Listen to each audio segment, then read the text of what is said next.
33 AD. 40 days after his resurrection, Jesus Christ ascends into heaven.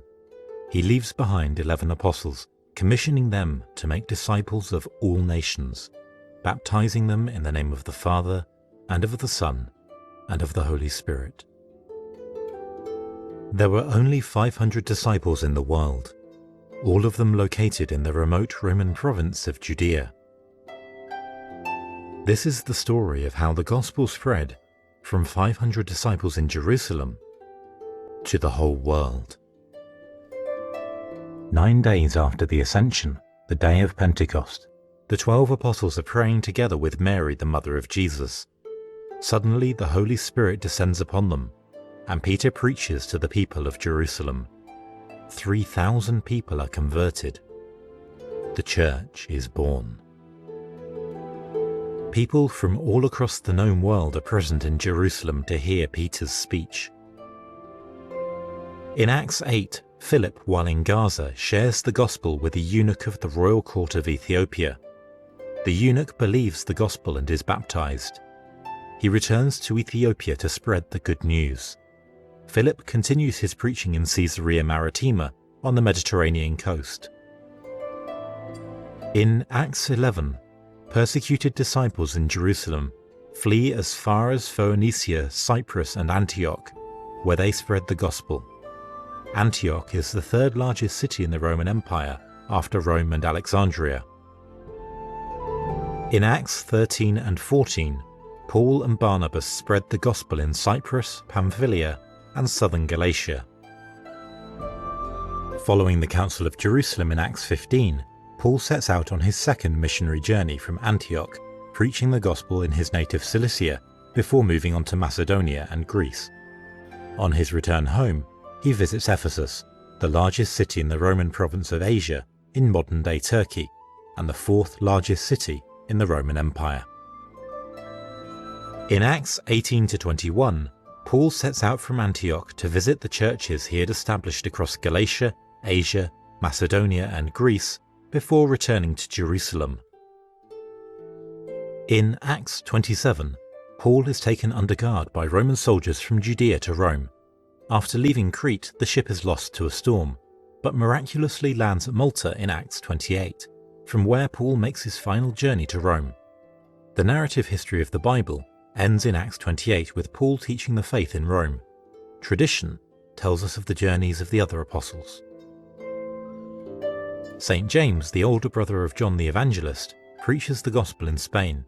He returns to Jerusalem where, in Acts 12, he is run through with the sword by Herod Agrippa. Philip spreads the gospel in Asia, where he is crucified upside down. Bartholomew travels to India. After sharing the gospel there, he travels to the kingdom of Armenia, the location of Mount Ararat, where he is skinned alive and beheaded. Thomas, who doubted the resurrection of Jesus, preaches in the kingdoms of Osrhoene and Armenia before travelling to India, where he preaches in Punjab and Mylapore. He is stabbed to death by Hindu priests near Madras. Matthew stays in Palestine, where he writes his gospel in Hebrew. He eventually moves to Ethiopia, where he is martyred. Simon and Jude preach in Ctesiphon, capital of the Parthian Empire, where they are said to convert 60,000 believers before returning to Suaner, modern-day Beirut in Syria, where they are martyred. Matthias, who was chosen to replace the apostle Judas, evangelizes Armenia and the north shore of the Black Sea. He returns to Jerusalem and is stoned to death. St. James the Just stays in Jerusalem and prays in the temple every day. Finally, an angry mob throws him off the top of the temple and stones and clubs him to death. Shortly thereafter, Jerusalem revolts against the Roman Empire. The armies of Vespasian march on Jerusalem and completely destroy it, including the temple, in 70 AD. Andrew, the brother of Simon Peter, spreads the gospel as far north as Crimea and present-day Ukraine, before preaching in Byzantium, present-day Constantinople, and finally arriving at the city of Patras in the province of Achaia, present-day Greece, where he is crucified on an X-shaped cross, as he deemed himself unworthy to be crucified on the same type of cross as Jesus. Simon Peter leaves Jerusalem following the council in Acts 15 and becomes the first bishop of Antioch, where he stays for 8 years.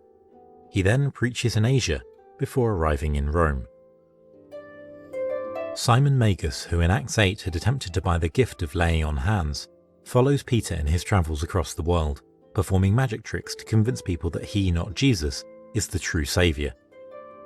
Simon Magus teaches his followers that he is the true God who had revealed himself as the Father in Samaria, the Son in Judea, and now the Holy Spirit to the Gentiles.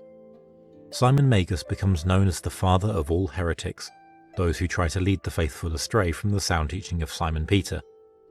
Simon Magus also taught that his followers would be saved by grace alone without the need for good works, because in his teaching, the designation of works as good or bad was an arbitrary construct invented by fallen angels. At Rome, Simon Peter and Simon Magus are brought before Emperor Nero. While the Apostle Paul prays for Simon Peter, Simon Magus performs a magic trick where he is lifted into the air by demons. However, Simon Peter commands the demons to release him, and Simon Magus falls to his death. Simon Peter sends his disciple, Mark the Evangelist, to Alexandria, Egypt, the second largest city in the world. Mark becomes Alexandria's first bishop. Emperor Nero blames Christians for the Great Fire of Rome in the year 64 and slaughters the Christians in Rome. The apostles Peter and Paul are martyred. Peter is crucified upside down on Vatican Hill because he deems himself unworthy to be crucified in the same manner as Jesus. Saint John the Evangelist is thrown into a cauldron of boiling oil in Rome, but is unharmed. He is then banished to the island of Patmos, where he receives the vision of Revelation. After he is released from exile, Saint John resides in Ephesus. His last words are said to be, "Little children, love one another." The apostles established churches throughout the Mediterranean world, led by the 3 Petrine sees of Rome, Alexandria, and Antioch. From these sees, missionaries spread the gospel to the whole world. Carthage in North Africa, along with Gaul and England, were converted by missionaries from Rome. After the apostles die, their disciples, known as the Apostolic Fathers, continue to lead the church. Around the year 90, Pope Clement I of Rome writes to the Church of Corinth, rebuking certain instigators who had rebelled against the church's presbyters. Ignatius, Patriarch of Antioch, is condemned to be fed to beasts in the Colosseum in Rome early in the 2nd century. On his journey, he writes letters to churches throughout the Mediterranean, encouraging them in the faith. Saint Polycarp, Bishop of Smyrna, in Asia near Ephesus, was a disciple of Saint John the Evangelist. He was cast into a fire in 155. When the fire failed to harm him, he was run through with a sword. The 2nd century would see the successors of the apostles seek not only to justify Christianity against arguments from a skeptical Greek world, but also rebuke heretics who sought to teach a distorted, twisted version of the gospel. Valentinus attempted to lead astray the churches at Alexandria and Rome. Valentinus taught that only his disciples who received a special type of secret knowledge, called gnosis, would achieve true spiritual salvation. Marcion came to Rome shortly after Valentinus and attempted to persuade Christians that the God of the Old Testament was not the same as the God of the New Testament. Marcion taught that the God of the Old Testament was an evil being called the Demiurge, and that the Demiurge had created the physical world as a prison for souls who had fallen from the pure spiritual world. Marcion taught that the true God had sent an enlightened spirit, Jesus Christ, in the appearance of a human to rescue fallen souls from the corrupt physical world and lead them into a pure non-physical spiritual world. The teaching that Jesus was a divine spirit without a real human body became known as Docetism. Justin Martyr was born in Samaria. After studying philosophy, he was converted to Christianity by an old man along the seashore. He then travelled through Asia, answering objections to Christianity raised by Jews and Greeks, and refuting the teachings of Marcion. He finally came to Rome, where during the reign of Marcus Aurelius, he was denounced by Cynic philosopher Crescens. Justin was beheaded in Rome in the year 168. Irenaeus of Lyon was a disciple of Polycarp who had been taught directly by St. John the Evangelist. After learning the faith from Polycarp, Irenaeus travelled from Asia to Gaul, where he became Bishop of Lyon.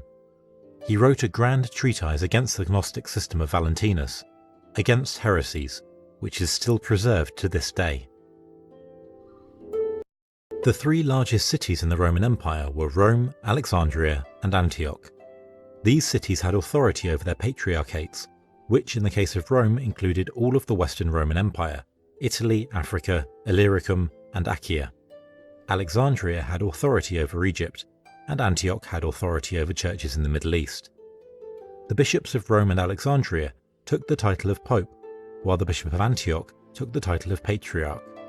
These bishops based their authority on direct succession from the Apostle Peter, who was bishop at Antioch for 8 years, sent his disciple Mark the Evangelist to Alexandria as its first bishop, and finally gave his life for the faith at Rome. Administration of church governance was further subdivided among larger regional cities.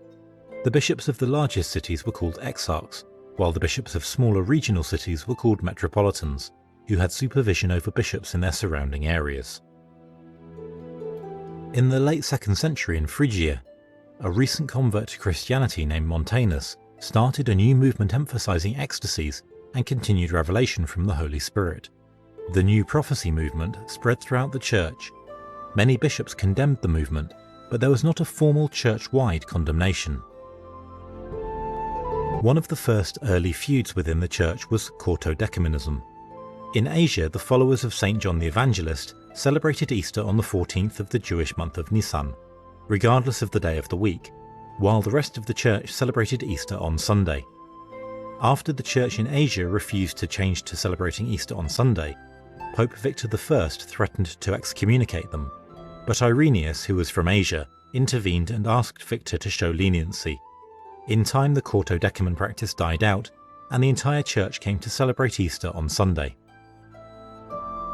Around the year 190, Theodotus of Byzantium introduced the heresy known as adoptionism, the teaching that Jesus was born a mere man and was later adopted by God as his son. Theodotus was excommunicated by Pope Victor I. In the late 2nd century, Clement of Alexandria began studying philosophy and Christianity in Greece and Cappadocia, before travelling to Alexandria, where he wrote extensively and taught his student Origen. Clement's writings are considered controversial because they went beyond established Christian orthodoxy. For example, Clement believed that matter was eternal and not created by God. Early in the 3rd century, Sabellius introduced the heresy of modalism, teaching that the Father and the Son and the Holy Spirit were simply manifestations of God in different places and times. This is also known as patripassianism, the teaching that the Father suffered on the cross. Sabellius was excommunicated for heresy by Pope Callistus I in the year 220. Hippolytus was a disciple of Irenaeus and wrote the Philosophumena, the refutation of all heresies against the writings of Valentinus, Marcion, and other heretics. He was considered one of the greatest theologians of Rome and expected to become pope. However, Zephyrinus was elected pope instead, and Hippolytus refused to accept the result, becoming one of the first anti-popes. Hippolytus and Pope Pontian were later both exiled by Emperor Maximinus Thrax to the mines of Sardinia, where they reconciled and died together as martyrs. Tertullian lived in Carthage and was one of the first theologians to write extensively in Latin. He is also one of the first Christians to use the term Trinity. Tertullian was an apologist and wrote extensively against Gnosticism. In the latter part of his life, he is said to have joined the Montanists. Origen was a student of Clement of Alexandria and wrote extensively from Alexandria. He developed an allegorical interpretation of Scripture, and his speculative theology wandered beyond the limits of orthodoxy, teaching the pre-existence of souls and the subordination of God the Son to God the Father. Around the year 250, Saint Denis preached the Gospel in Paris, where he was martyred. Saint Denis would later be honoured as the patron saint of France. Novatian was a scholarly theologian in the Roman Church and expected to be elected pope. To his surprise, Cornelius was elected pope. Novatian refused to accept the results and wrote to all the churches of the world claiming that he was the rightful pope. His followers throughout the world became known as Novatianists and were known for their extreme rigorism, refusing to allow Christians who apostatized during the Decian persecution to return to the church, and even taking the extreme position that any Christian who committed a mortal sin could not return to the church. Cyprian, Bishop of Carthage, found himself in the middle of controversies over how to admit apostates and heretics to the church. Cyprian took the position that heretics needed to be rebaptized upon joining the church, but was rebuked by Pope Stephen I. Cyprian grew quarrelsome at this, exchanging angry letters against Pope Stephen with Firmilian, Bishop of Caesarea in Cappadocia. Pope Stephen threatened Firmilian with excommunication for refusing to adopt the Roman doctrine prohibiting second baptism. However, Pope Dionysius I of Alexandria intervened and convinced Stephen to show leniency. In the late 250s, a new persecution broke out under Emperor Valerian. Pope Stephen and his successor, Pope Sixtus II, were martyred. Cyprian was martyred in Charybdis, modern Corba. His last words were, "Thanks be to God." Paul of Samosata was Bishop of Antioch from the years 260 to 268. Paul taught the adoptionist heresy and was condemned by a council in Antioch led by Firmilian of Caesarea and sanctioned by Pope Dionysius of Alexandria. The decision of the council was ratified by Pope Dionysius of Rome and again by Pope Felix I.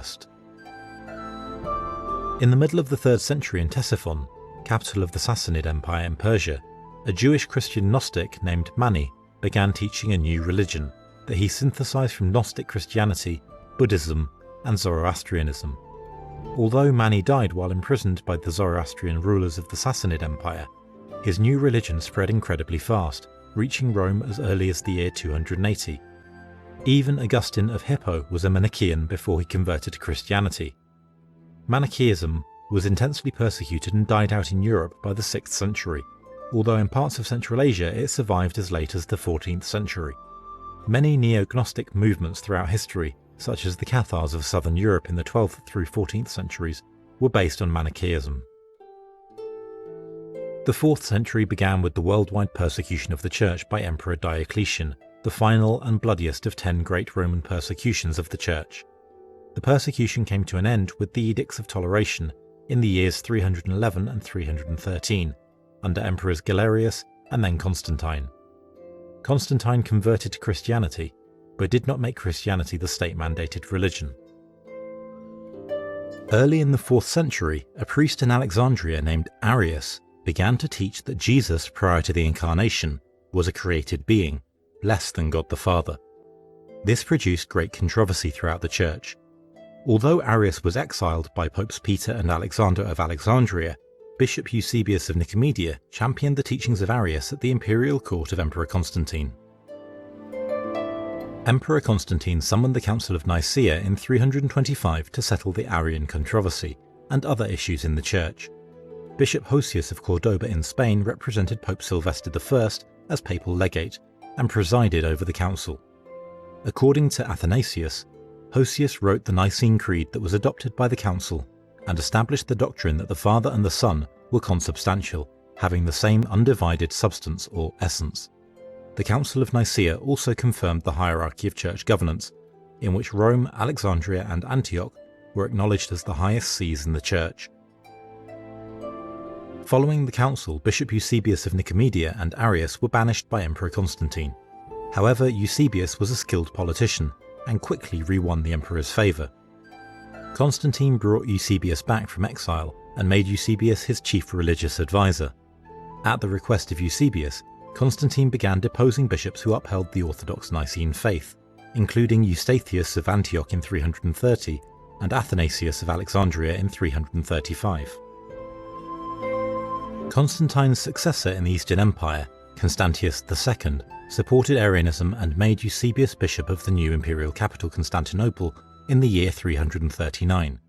Constantius was a committed Arian and opposed bishops who adhered to the Nicene Creed. These bishops fled to the protection of Pope Julius I in Rome, who restored them to their sees. In 350, Emperor Constantius became sole emperor and suppressed the church in Rome, banishing Pope Liberius for 2 years. Constantius's successor in the east, Valens, continued to support Arianism. Ulfilas, a Goth who studied Christianity in Cappadocia, was sent by Eusebius of Nicomedia to teach the Arian faith to the Gothic tribes of Europe. Ulfilas successfully converted the Goths to Arianism and became their bishop. Ulfilas also translated the Bible into Gothic and developed the Gothic alphabet. Ulfilas wrote an Arian creed, which declared that the Holy Spirit was not God, that the Holy Spirit was subject and obedient in all things to the Son, and that the Son was subject and obedient in all things to the Father. At the Third Council of Sirmium in 357, a council of the Church rejected the Nicene Creed, declared that the Father and the Son were not consubstantial, and in fact that the Father was greater than the Son. Pope Liberius of Rome was exiled for refusing to accept the Arian doctrine, although he was released 2 years later and continued to uphold the Orthodox Nicene faith. In the year 330, Eustathius, Patriarch of Antioch, a staunch supporter of the Nicene Creed, was deposed at the request of Eusebius of Nicomedia.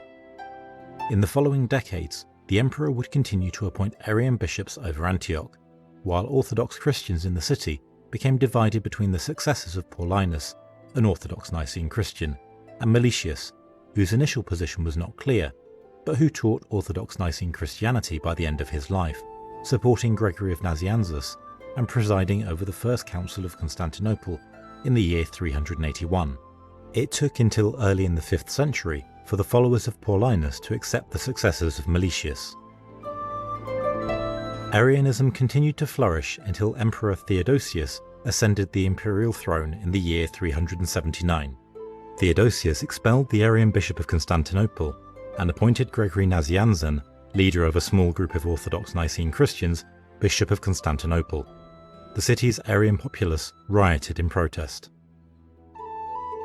In 380, Theodosius issued the Edict of Thessalonica, which commanded the entire Roman Empire to submit to the Orthodox Christian faith that St. Peter had taught to the Romans, and that had been faithfully preserved by Pope Damasus of Rome and Pope Peter of Alexandria.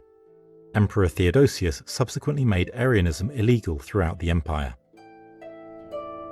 At the Council of Constantinople, 150 bishops, all from the East, ratified the Orthodox Nicene faith and rebuked the heresies of Pneumatomachianism, the teaching that the Holy Spirit was less than the Father and the Son, and Apollinarianism, the teaching that the highest part of the soul of Jesus was replaced by the divine Logos. However, Apollinarian writers had written many forgeries under the names of Orthodox fathers, such as Athanasius, which included statements to the effect that Jesus had one nature, one energy, and one will. Meletius of Antioch died while presiding over the council. The Council of Constantinople, without the consent of the churches of Rome and Alexandria, elevated Constantinople to the second highest see in the church after Rome, based on its status as the new capital of the empire. The attempt by Constantinople to elevate itself over Alexandria and Antioch would produce infighting between Constantinople, Alexandria, and Antioch in the coming decades that eventually led to all-out schism. The 5th century began with conflict between the sees of Constantinople, Alexandria, and Antioch. St. John Chrysostom, a priest from Antioch, was named Bishop of Constantinople in 403. Theophilus, Pope of Alexandria, feared Antioch's influence over the imperial court at Constantinople and sought to depose Chrysostom. Although Theophilus was initially unsuccessful, Chrysostom eventually lost favour with the empress and was deposed and exiled. He appealed for help from Pope Innocent I in Rome, who excommunicated the officials of Constantinople for their treatment of Chrysostom. Chrysostom died in exile. Meanwhile, the Western Empire was collapsing, and Rome was sacked by the Arian Visigoths in 410. The Visigoths then relocated to Spain. During this time, St. Augustine, Bishop of Hippo, led the church in Africa. Augustine combated the Donatists, who, similar to the Novatianists, challenged the right of apostates to administer sacraments, as well as Pelagians, who asserted that the sacraments were not necessary for people who were strong enough to live a holy life through their own effort. In addition, the bishops of Africa became increasingly frustrated by appeals from their subjects to the Pope in Rome, and forbade this practice at the Council of Carthage in 419. This quarrel culminated in the Optarimus in 426, a letter written by the African bishops to Pope Celestine I, in which they angrily objected to the Pope interfering in the judicial discipline of the churches in Africa. The quarrel was brought to an end by the conquest of North Africa by the Vandals in the years 429 to 439. The Vandals were Arian and oppressed the local Catholics. St. Augustine died during the siege of Hippo by the Vandals in the year 430. The feud between Constantinople, Alexandria and Antioch resumed with the appointment of Nestorius, a priest from Antioch, to the bishopric of Constantinople in 428. Nestorius was from a theological school in Antioch that emphasized the humanity of Christ and sought to explain how the human Jesus became united to the divine Logos. Christians in this time were honoring Mary as the Theotokos, the Mother of God, but Nestorius opposed this practice, saying that Mary was merely the Mother of Christ. Nestorius was accused of heresy by Pope Cyril of Alexandria. Cyril received approval from Pope Celestine in Rome to depose Nestorius at the Council of Ephesus in 431. Patriarch John I of Antioch, no doubt perturbed that Alexandria was deposing an Antiochene bishop of Constantinople for the second time in 30 years, at first refused to accept the council, setting up his own rival council. However, John eventually relented and agreed to the deposition of Nestorius. Saint Cyril of Alexandria's writings on the Nestorian controversy became widely celebrated throughout the Eastern Church, including in the region of Antioch. The followers of Nestorius at first congregated around the school of Edessa, but in 489 were forced by Byzantine Emperor Zeno to flee to the Sassanid Empire in Persia. The Sassanid Empire was happy to tolerate Christians in its borders as long as they were in schism with the religion of its primary enemy, the Byzantine Empire. And so the Church of the East became Nestorian and spread as far east as China in the following centuries. St. Patrick was raised in Roman-occupied England, but at the age of 14 was kidnapped by Irish raiders and forced into slavery as a shepherd. St. Patrick escaped Ireland and entered a monastery in Gaul, eventually returning to Ireland and converting the Irish to Christianity. In his writings, St. Cyril of Alexandria had quoted an Apollinarian forgery that asserted that Jesus had one nature, miaphysis. His successor, Pope Dioscorus of Alexandria, believed this to be the historic teaching of the Church. Dioscorus saw a third opportunity for Alexandria to depose the Bishop of Constantinople when Bishop Flavian condemned the monk Eutyches for teaching that Jesus had one nature. Eutyches and Flavian both appealed to Pope Leo I of Rome. Meanwhile, Dioscorus won the ear of Emperor Theodosius II, who allowed Dioscorus and Bishop Juvenal of Jerusalem to convene the Robber Council of Ephesus in 449, which deposed both Flavian and Pope Leo. Emperor Theodosius died within a year, and the new emperor Marcian was loyal to Pope Leo. Leo called for a new council and wrote the famous Leo's Tome, which set forth the orthodox doctrine of Christology that the Church has upheld to the present day. The hypostatic union. Jesus is one person with two natures, fully God and fully man. Two perfect natures without confusion, without mixture, without separation, without change, in one person. The Council of Chalcedon accepted Leo's tome in 451 and deposed Dioscorus. The tension between Constantinople, Alexandria and Antioch erupted into outright schism following the Council of Chalcedon.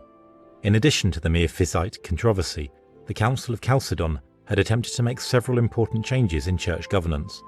First, in exchange for Bishop Juvenal of Jerusalem returning to the Catholic faith, Jerusalem was elevated to a patriarchate, with Palestine removed from the Patriarchate of Antioch. Next, the Council of Chalcedon made Constantinople the final court of appeal for bishops in the East and elevated Constantinople to a patriarchate over the regions of Thrace, Asia and Pontus. Most importantly, the Council of Chalcedon attempted to make Constantinople the second highest see in the Church, above Alexandria and Antioch, just as the Council of Constantinople had tried to do 70 years earlier. Pope Leo was outraged that Constantinople had upset the hierarchy of the established Petrine sees of Rome, Alexandria and Antioch that had been fixed by the Council of Nicaea.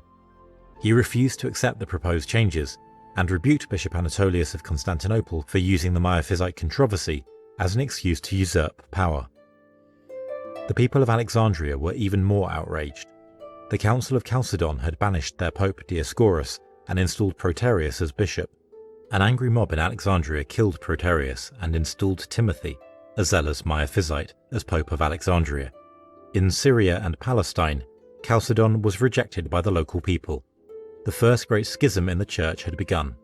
The people of Egypt and Syria, Copts and Syriacs, formed the Oriental Orthodox Communion and would continue to the present day to elect their own Miaphysite patriarchs in opposition to the imperial Melkite patriarchs appointed by the emperor from Constantinople. At the time of Chalcedon, Attila the Hun conquered Central Europe and was poised to sack Rome. But Pope Leo rode out to meet them and persuaded Attila to spare the city. Meanwhile, the Vandals aggressively conquered the western half of the Mediterranean, capturing Sicily, Sardinia and Corsica. In 455, the Vandals sacked Rome, the second sacking in 45 years, although Pope Leo persuaded them to spare the city's inhabitants. In the last great joint military campaign of the Western and Eastern Roman Empire, a massive armada of Byzantine and Roman ships was destroyed by the Vandals at the Battle of Cartagena in 468. The Byzantine Empire was left bankrupt, and the Western Empire was deprived of its source of grain from Africa. In 471, Peter the Fuller, Miaphysite Patriarch of Antioch, introduced the Nicene Creed as modified by the Council of Constantinople in 381 into the liturgy at Antioch in protest of the Council of Chalcedon. Although the creed was originally used in this way to protest the Council of Chalcedon, its use in liturgy spread throughout the Church, and by the 11th century was used by the Church of Rome. In 482, Byzantine Emperor Zeno attempted to placate the Miaphysite factions in Alexandria and Antioch by issuing a statement of faith called the Henoticon, which approved the writings of Cyril of Alexandria, but did not mention the Council of Chalcedon or Leo's tome. Pope Felix III of Rome condemned the Henoticon, but Bishops Acacius of Constantinople, Peter the Fuller of Antioch, and Peter Mongus of Alexandria accepted it. Pope Felix therefore excommunicated all three of them, beginning the Acacian Schism that would last until 519. Felix is often quoted as saying, "Not to oppose error is to approve it, and not to defend truth is to suppress it, and indeed to neglect to confound evil men when we can do it is no less a sin than to encourage them." In 476, the last Western Roman Emperor, Romulus Augustus, was overthrown by his general, Odoacer, who established the Kingdom of Italy. In 493, Theodoric the Great, an Arian and king of the Ostrogoths, defeated and killed Odoacer and established Ostrogothic rule over Italy.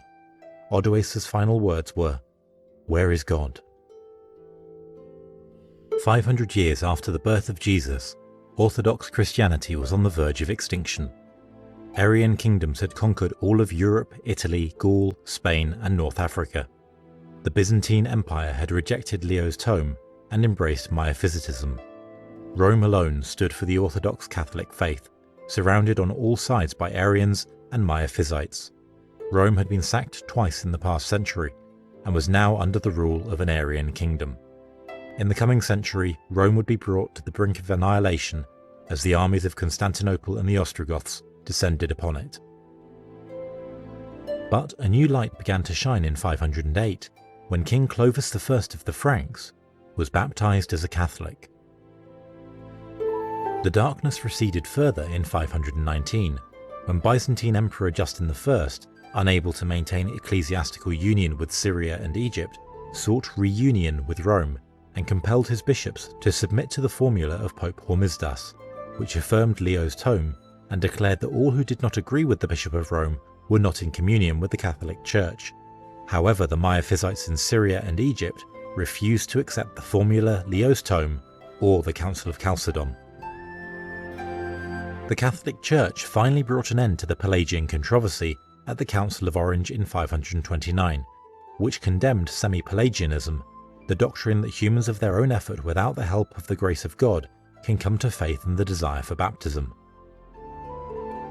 In the East, new Byzantine Emperor Justinian I began a campaign to recapture the Western Empire, beginning with the successful conquest of North Africa from the Vandals in 533. Justinian then sought to conquer Italy from the Ostrogoths. He captured Rome in 536, but the Ostrogoths counterattacked and besieged the city in 538, and finally sacked the city in 546. The Byzantines retook the city, but the Ostrogoths sacked it a second time in 549. The Byzantines finally captured Rome for good in 552. The constant fighting left Rome almost completely destroyed.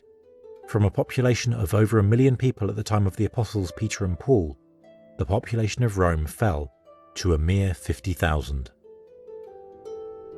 Justinian's ambitions were disrupted in 541 when plague broke out in Constantinople, rapidly spreading across the Byzantine Empire. 10,000 people a day died in Constantinople. Justinian himself was infected but survived. The Byzantine Empire was greatly weakened. Monasteries in Italy during this time were frequently relaxed places where members of wealthy aristocratic families lived a life of leisure. Saint Benedict attempted to change this by introducing the Rule of Saint Benedict, which established a strict regimen of work, prayer, and study. Benedict's rule was so strict that one monastery attempted to poison him twice. Over the next 5 centuries, the Rule of Saint Benedict would become the predominant rule of monastic life in Western Europe.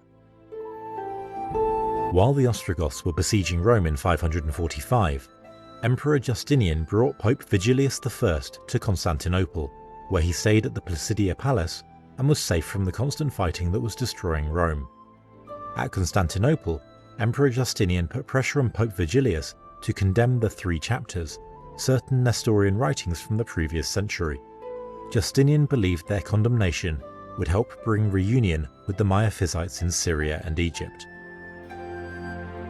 The writers of the 3 chapters had died in the previous century, and 2 of the writers had been reconciled to the Church at the Council of Chalcedon. Pope Vigilius was reluctant to posthumously condemn these writers, but eventually consented to the condemnation issued by the 5th Ecumenical Council in 553. In 555, 3 years after Rome had been safely restored to the Byzantine Empire, Pope Vigilius left Constantinople for Rome, but died on the journey. The Byzantine Empire was severely weakened by the plague and decades of fighting the Ostrogoths, which allowed the Germanic Lombards to invade Italy in 568. The Lombards conquered most of the peninsula except for the Exarchate of Ravenna, a narrow corridor from Ravenna, the capital, to Rome. The Byzantine Emperor continued to rule the Exarchate of Ravenna and required his consent to all elections of the Pope, resulting in the era of the Byzantine papacy. In 587, King Richard I of the Visigoths converted from Arianism to Catholicism. Pope Gregory the Great reigned from 590 to 604. He reformed the Church and sent missioners throughout Europe. In 588, John the Faster, Bishop of Constantinople, claimed the title of Ecumenical Bishop or Universal Bishop, but Pope Gregory refused to permit the title, affirming papal supremacy and the rank of the 3 Petrine sees of Rome, Alexandria and Antioch above Constantinople. In the east, the Byzantine Empire faced a new threat as a migrating tribe from Asia, the Avars, invaded the Balkans. Pagan Saxons had conquered England after the fall of the Roman Empire. Pope Gregory the Great sent Augustine of Canterbury to evangelize the Saxons in England, and Augustine became the first Archbishop of Canterbury in the year 597. In 602, war erupted between the Byzantine Empire and the Sassanid Empire. The Sassanid Empire gained early victories, conquering Antioch in 613, Jerusalem in 614, Anatolia in 617, and Alexandria in 618. However, the Byzantine Empire rallied under Emperor Heraclius and defeated the Sassanid Empire at the Battle of Nineveh in 628, regaining all of its lost territory. In the year 633, Melkite Patriarch Cyrus of Alexandria reached an agreement with the Coptic Church that there is one energy or faculty of action in Jesus, the doctrine of monotheletism. The monk Sophronius, who had become Patriarch of Jerusalem, staunchly opposed monotheletism and protested to Patriarch Sergius of Constantinople that there were 2 energies in Jesus, diotheletism. Sergius proposed to Pope Honorius I in Rome that the Church should prohibit the discussion of 1 or 2 energies altogether. Sergius mentioned as a side note that the doctrine of two energies might lead people to believe there are two contrary wills in Christ. Pope Honorius wrote back agreeing with the proposal to prohibit the discussion of one or two energies. Honorius also mentioned as a side note that Jesus has one will, because when Jesus assumed human nature, Jesus assumed the nature we had before Adam's fall, not our vitiated nature tainted by original sin. Honorius' personal secretary, successor Pope John IV, and Maximus the Confessor defended these statements, saying that Honorius had only denied the existence of a sinful will in Christ's human nature, not the existence of a human will altogether. Meanwhile, in Mesopotamia, the Arab-Muslim Rashidun Caliphate had risen up against the Byzantine and Sassanid empires. To the shock of both empires, the Arabs defeated the combined forces of the Sassanid and Byzantine empires in the Battle of Firaz in December 633. Ctesiphon, the capital of the Sassanid Empire, fell in March 637. In the same year, the Rashidun Caliphate captured both Antioch and Jerusalem. With the borders of his empire collapsing, Emperor Heraclius was annoyed to find his bishops quarrelling over monotheletism. Honorius, Sergius and Sophronius all died in 638, and Heraclius issued the Ekthesis, which prohibited discussion of one or two energies in Christ and affirmed that Jesus has only one will. The Melkite patriarchs of Constantinople, Antioch, who following the fall of Antioch to the Sassanid Empire resided in Constantinople, and Alexandria all affirmed the Ekthesis. But Pope Severinus I condemned the Ekthesis and affirmed that there are two energies and two wills in Jesus Christ, human and divine. Alexandria fell to the Rashidun Caliphate in 641. Rome and Constantinople were the only sees that remained in the Byzantine Empire. They remained in schism for the next 40 years. Meanwhile, Miaphysites in Syria and Egypt welcomed the Rashidun Caliphate as liberators and joined in the fight against the Byzantine Empire. Eager to bring an end to the quarrel among his bishops, Emperor Constans II in 648 issued the Typus, which ordered the Church to cease all discussion of one or two wills or energies in Jesus. Pope Martin I refused to comply, and was seized by Byzantine troops and died in prison after refusing to renounce diotheletism. Maximus the Confessor left Constantinople for Rome, but he too was arrested and died in prison for refusing to renounce diotheletism. Meanwhile, the Rashidun Caliphate was divided in a civil war and replaced by the Umayyad Caliphate in 661, which reached the outskirts of Carthage in 665. The Umayyad Caliphate conquered Anatolia and besieged Constantinople from 674 to 678. The Byzantine Empire used Greek fire against the Umayyad navy for the first time in recorded history. To add to the Byzantine Empire's troubles, a new tribe from Central Asia, the Bulgarians, had invaded Thrace in 670, pressing as far as Thessalonica. In Italy, King Aripert I of the Lombards converted from Arianism to Catholicism in 653. The Lombard kings remained firmly Catholic from the time of King Perctarit, bringing an end to the Arian rulers of the Germanic tribes in Europe. Finally, in 680 to 681, Emperor Constantine IV submitted to Pope Agato I and convened the Sixth Ecumenical Council, which condemned monotheletism and affirmed diotheletism. By this point, the Miaphysites in Egypt, Syria and Palestine were no longer part of the Byzantine Empire, and the emperor had little reason to continue compromising with them. The Sixth Ecumenical Council condemned Pope Honorius as a heretic for following Patriarch Sergius, but Pope Leo II changed the condemnation, condemning Honorius for negligence rather than heresy. In 692, the Byzantine Empire held a council of Eastern bishops in Constantinople, the Quinisext Council, also known as the Council in Trullo, which condemned certain practices in the Western Church, including the depiction of Jesus as a lamb. When Pope Sergius I refused to accept the council, Emperor Justinian II sent soldiers to arrest the Pope, but Justinian's soldiers were repulsed by local militia in Ravenna, who were loyal to the Pope. In response to the Quinisext Council's prohibition of depictions of Jesus as a lamb, Pope Sergius introduced Agnus Dei into the liturgy of the Roman Mass. The Roman Church never accepted the Quinisex Council. The following year, the Umayyad Caliphate captured Carthage. They would complete the conquest of North Africa in the following decade. Monothelites continued to hold influence in Constantinople. In 711, Emperor Philippikos Bardanes ascended the throne and installed a monothelite, John VI, as Bishop of Constantinople, who convened a synod that revoked the Sixth Ecumenical Council. Pope Constantine excommunicated them. At the same time, Bulgarians plundered Thrace up to the walls of Constantinople, and the Byzantine army rebelled against Philippikos, blinding him and installing his secretary as Emperor Anastasios. Anastasios reinstated the Sixth Ecumenical Council and deposed the monothelite Patriarch John VI, replacing him with the Orthodox Patriarch Germanus in 715. The Umayyad Caliphate invaded Spain in 711 and destroyed the Visigoths. The Umayyad Caliphate then invaded Gaul, where they met Charles Martel, Prince of the Franks, at the Battle of Tours in 732. Charles Martel defeated the Umayyad Caliphate, who retreated to Iberia, leaving Gaul under the control of the Franks. The Umayyad Caliphate laid siege to Constantinople from 717 to 719. Emperor Leo the Isaurian enlisted the help of the Bulgarians, who forced the Umayyad Caliphate to retreat. Leo feared that the empire had lost favour with God due to the veneration of icons.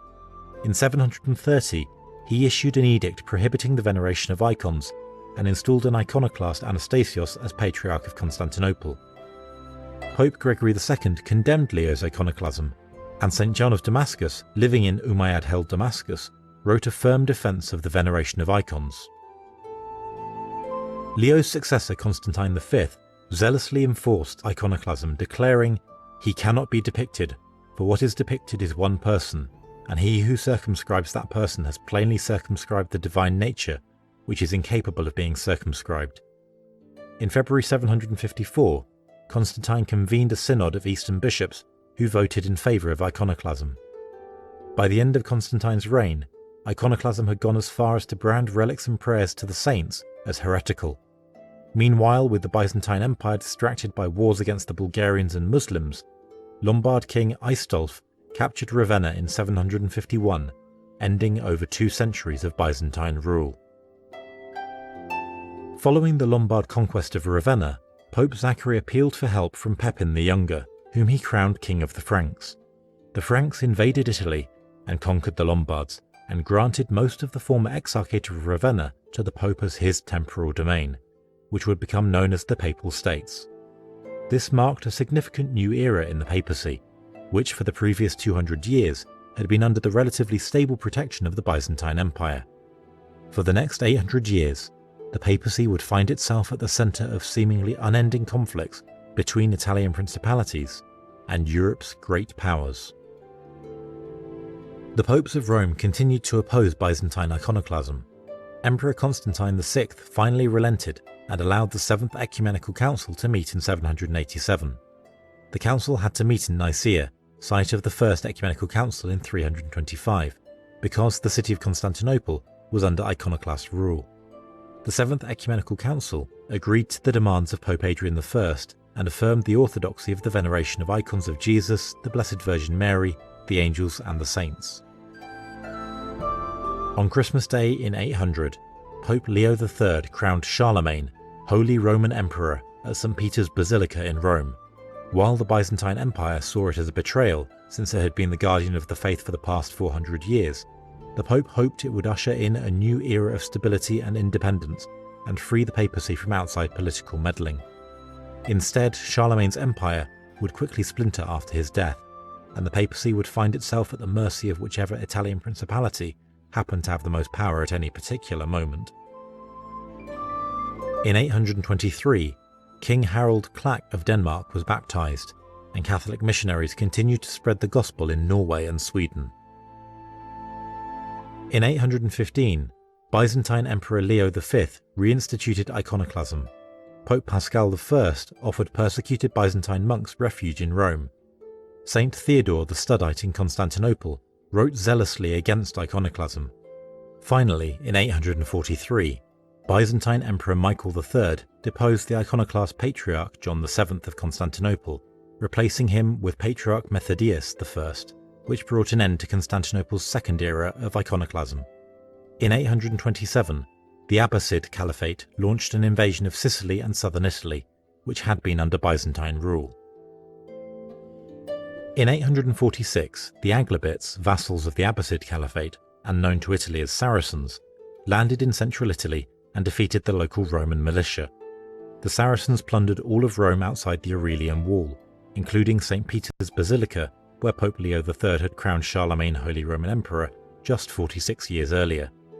In response, Pope Leo IV called together a fleet from neighbouring Italian principalities that defeated the Saracen navy at the Battle of Ostia in 849.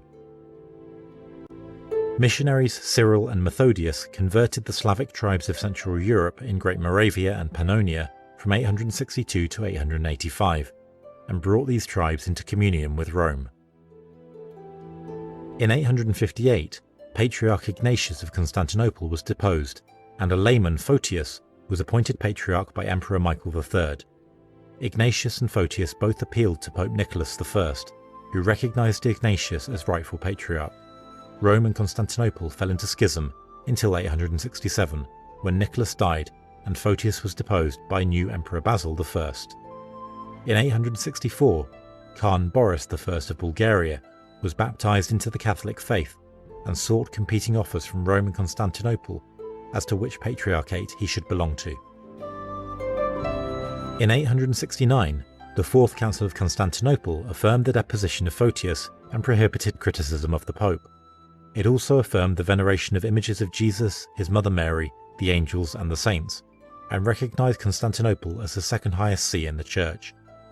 Photius became Patriarch of Constantinople for a second time in 877, and held a council in 879, revoking the Council of 869. The Council of 879 was not accepted by Rome. In the 9th century, the pagan Magyars migrated from Central Asia to Eastern Europe and conquered present-day Hungary, from where they launched raids against the scattered principalities of the former Carolingian Empire. At the same time, Vikings from Scandinavia harassed the coast of northern Europe and England. The Carolingian Empire had been established with the crowning of Charlemagne in 800, but his successors were unable to keep the empire united. The Carolingian Empire split apart for good in 888. In the absence of a strong central power in Western Europe, the papacy found itself at the mercy of local Italian principalities, while the Abbasid Caliphate conquered Sicily and central Italy, coming within striking distance of Rome. Leo VI became Byzantine Emperor in 886. He banished Photius and liberated southern Italy from the Abbasid Caliphate, but lost Sicily and failed in an attempt to retake Crete. In 907 and 911, Kievan Rus laid siege to Constantinople, forcing the negotiation of a favourable trade treaty. Although Photius had attempted to convert Kievan Rus to Christianity, the king and a majority of the people remained pagan until the end of the 10th century. Norse Vikings had been raiding northern Europe since 820. In 911, Charles III, King of West Francia, negotiated an agreement with Viking leader Rollo that granted the Vikings territory in northern France, which became known as the Duchy of Normandy. The Normans would come to play a major part in church history in the coming centuries. The disintegration of the Carolingian Empire allowed Count Theophylact of Tusculum in Italy to attain de facto rule over Rome. Theophylact and his family used their power to control elections to the papacy in the early 10th century, an era called the Saeculum Obscurum, the Dark Age of the papacy.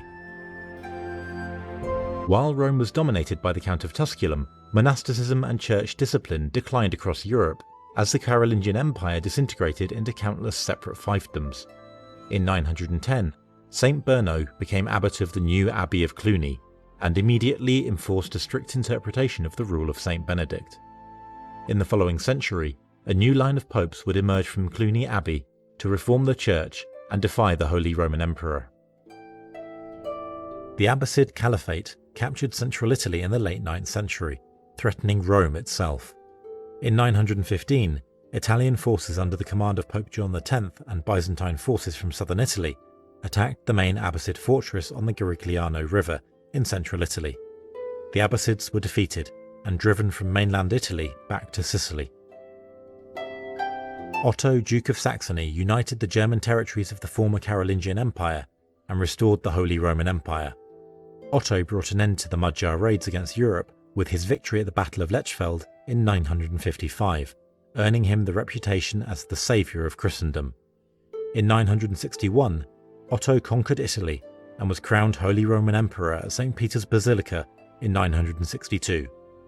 Otto also negotiated a peace that permitted the Byzantine Empire to retain southern Italy. More kingdoms of northern and eastern Europe converted to Christianity in the 10th century. In 966, Mieszko, Duke of Poland, was baptized. In 988, Vladimir the Great, Grand Prince of Kiev, was baptized. In 995, Olaf Tryggvason became the first Christian king of Norway. Sweden and Magyar Hungary remained two of the few pagan countries left in Europe. Nubia, modern Sudan and Ethiopia, had been loyal to the Patriarch of Alexandria from the beginning of the Church. Nubia followed the Coptic Church and adopted Miaphysitism. The Nubian kingdoms of Nobatia, Mercuria and Alodia reached the peak of their power in the 10th century before eventually being overrun by the Abbasid Caliphate. By the beginning of the 11th century, the Byzantine Empire had recovered much of its former territory and reasserted itself as the dominant power in the eastern Mediterranean. Antioch, Syria and Palestine north of Jerusalem were recaptured by the empire before the turn of the millennium. Under Emperor Basil II, the Byzantine Empire conquered Bulgaria, the Crimea and the southern Caucasus. In the year 1001, Stephen I became the first Catholic king of Hungary, and in 1008, Olof Skutkuning, king of Sweden, was baptized as a Catholic. 1,000 years after the birth of Jesus Christ, all of Europe was united in the Catholic faith. The kingdoms of Nubia had spread Christianity into sub-Saharan Africa, and the Church of the East had brought Christianity as far east as China. The Byzantine Empire had been restored to its former glory, and Rome and Constantinople had gone over 100 years without a schism. But tensions in southern Italy and a new threat from Central Asia would soon lead to an enduring schism in the heart of Christendom. In the early 11th century, Lombards in southern Italy rebelled against the Byzantine Empire and recruited mercenaries from the Duchy of Normandy in northern France. The Normans were granted land in return for their service and quickly became the dominant power in southern Italy. The Norman use of Latin Rite worship with unleavened bread created conflict with local Byzantine citizens who used leavened bread, which they viewed as symbolic of the resurrection. Pope Leo IX came to view the Normans as a threat and raised an army to assist the Byzantine war against the Normans, but he was defeated by the Normans at the Battle of Civitate in 1053. In 1051, Benedictine monk Peter Damian urged the Pope to correct widespread problems in the clergy, particularly the lack of celibacy, the purchase of clerical offices, a practice that was named simony after Simon Magus, who sought to buy the gift of laying on hands from the Apostle Peter, and the appointment of bishops by secular rulers, which was known as lay investiture. The attempt by the popes in the coming decades to correct these vices would lead to confrontation with the Holy Roman Emperor. Peter Damian also began the fundamental debate of the second millennium concerning the relationship between reason and faith, arguing that philosophy should be used in a manner consistent with the Christian faith. Patriarch Michael Cerularius in Constantinople was angered by the Norman disturbance in southern Italy and wrote a letter criticizing their liturgical practices. He also closed Latin Rite churches in Constantinople in reprisal for Norman closings of Byzantine churches in southern Italy. Pope Leo IX sent Cardinal Humbert of Silva Candida to negotiate with Cerularius, but Cerularius refused to meet with him. After months of waiting, Cardinal Humbert delivered a notice of excommunication against Cerularius on July 16, 1054, but Pope Leo had died 3 months earlier, so the excommunication had no effect. Nevertheless, Cerularius removed Leo's name from the diptychs in Constantinople. In 1066, William the Conqueror defeated Harold II of England at the Battle of Hastings.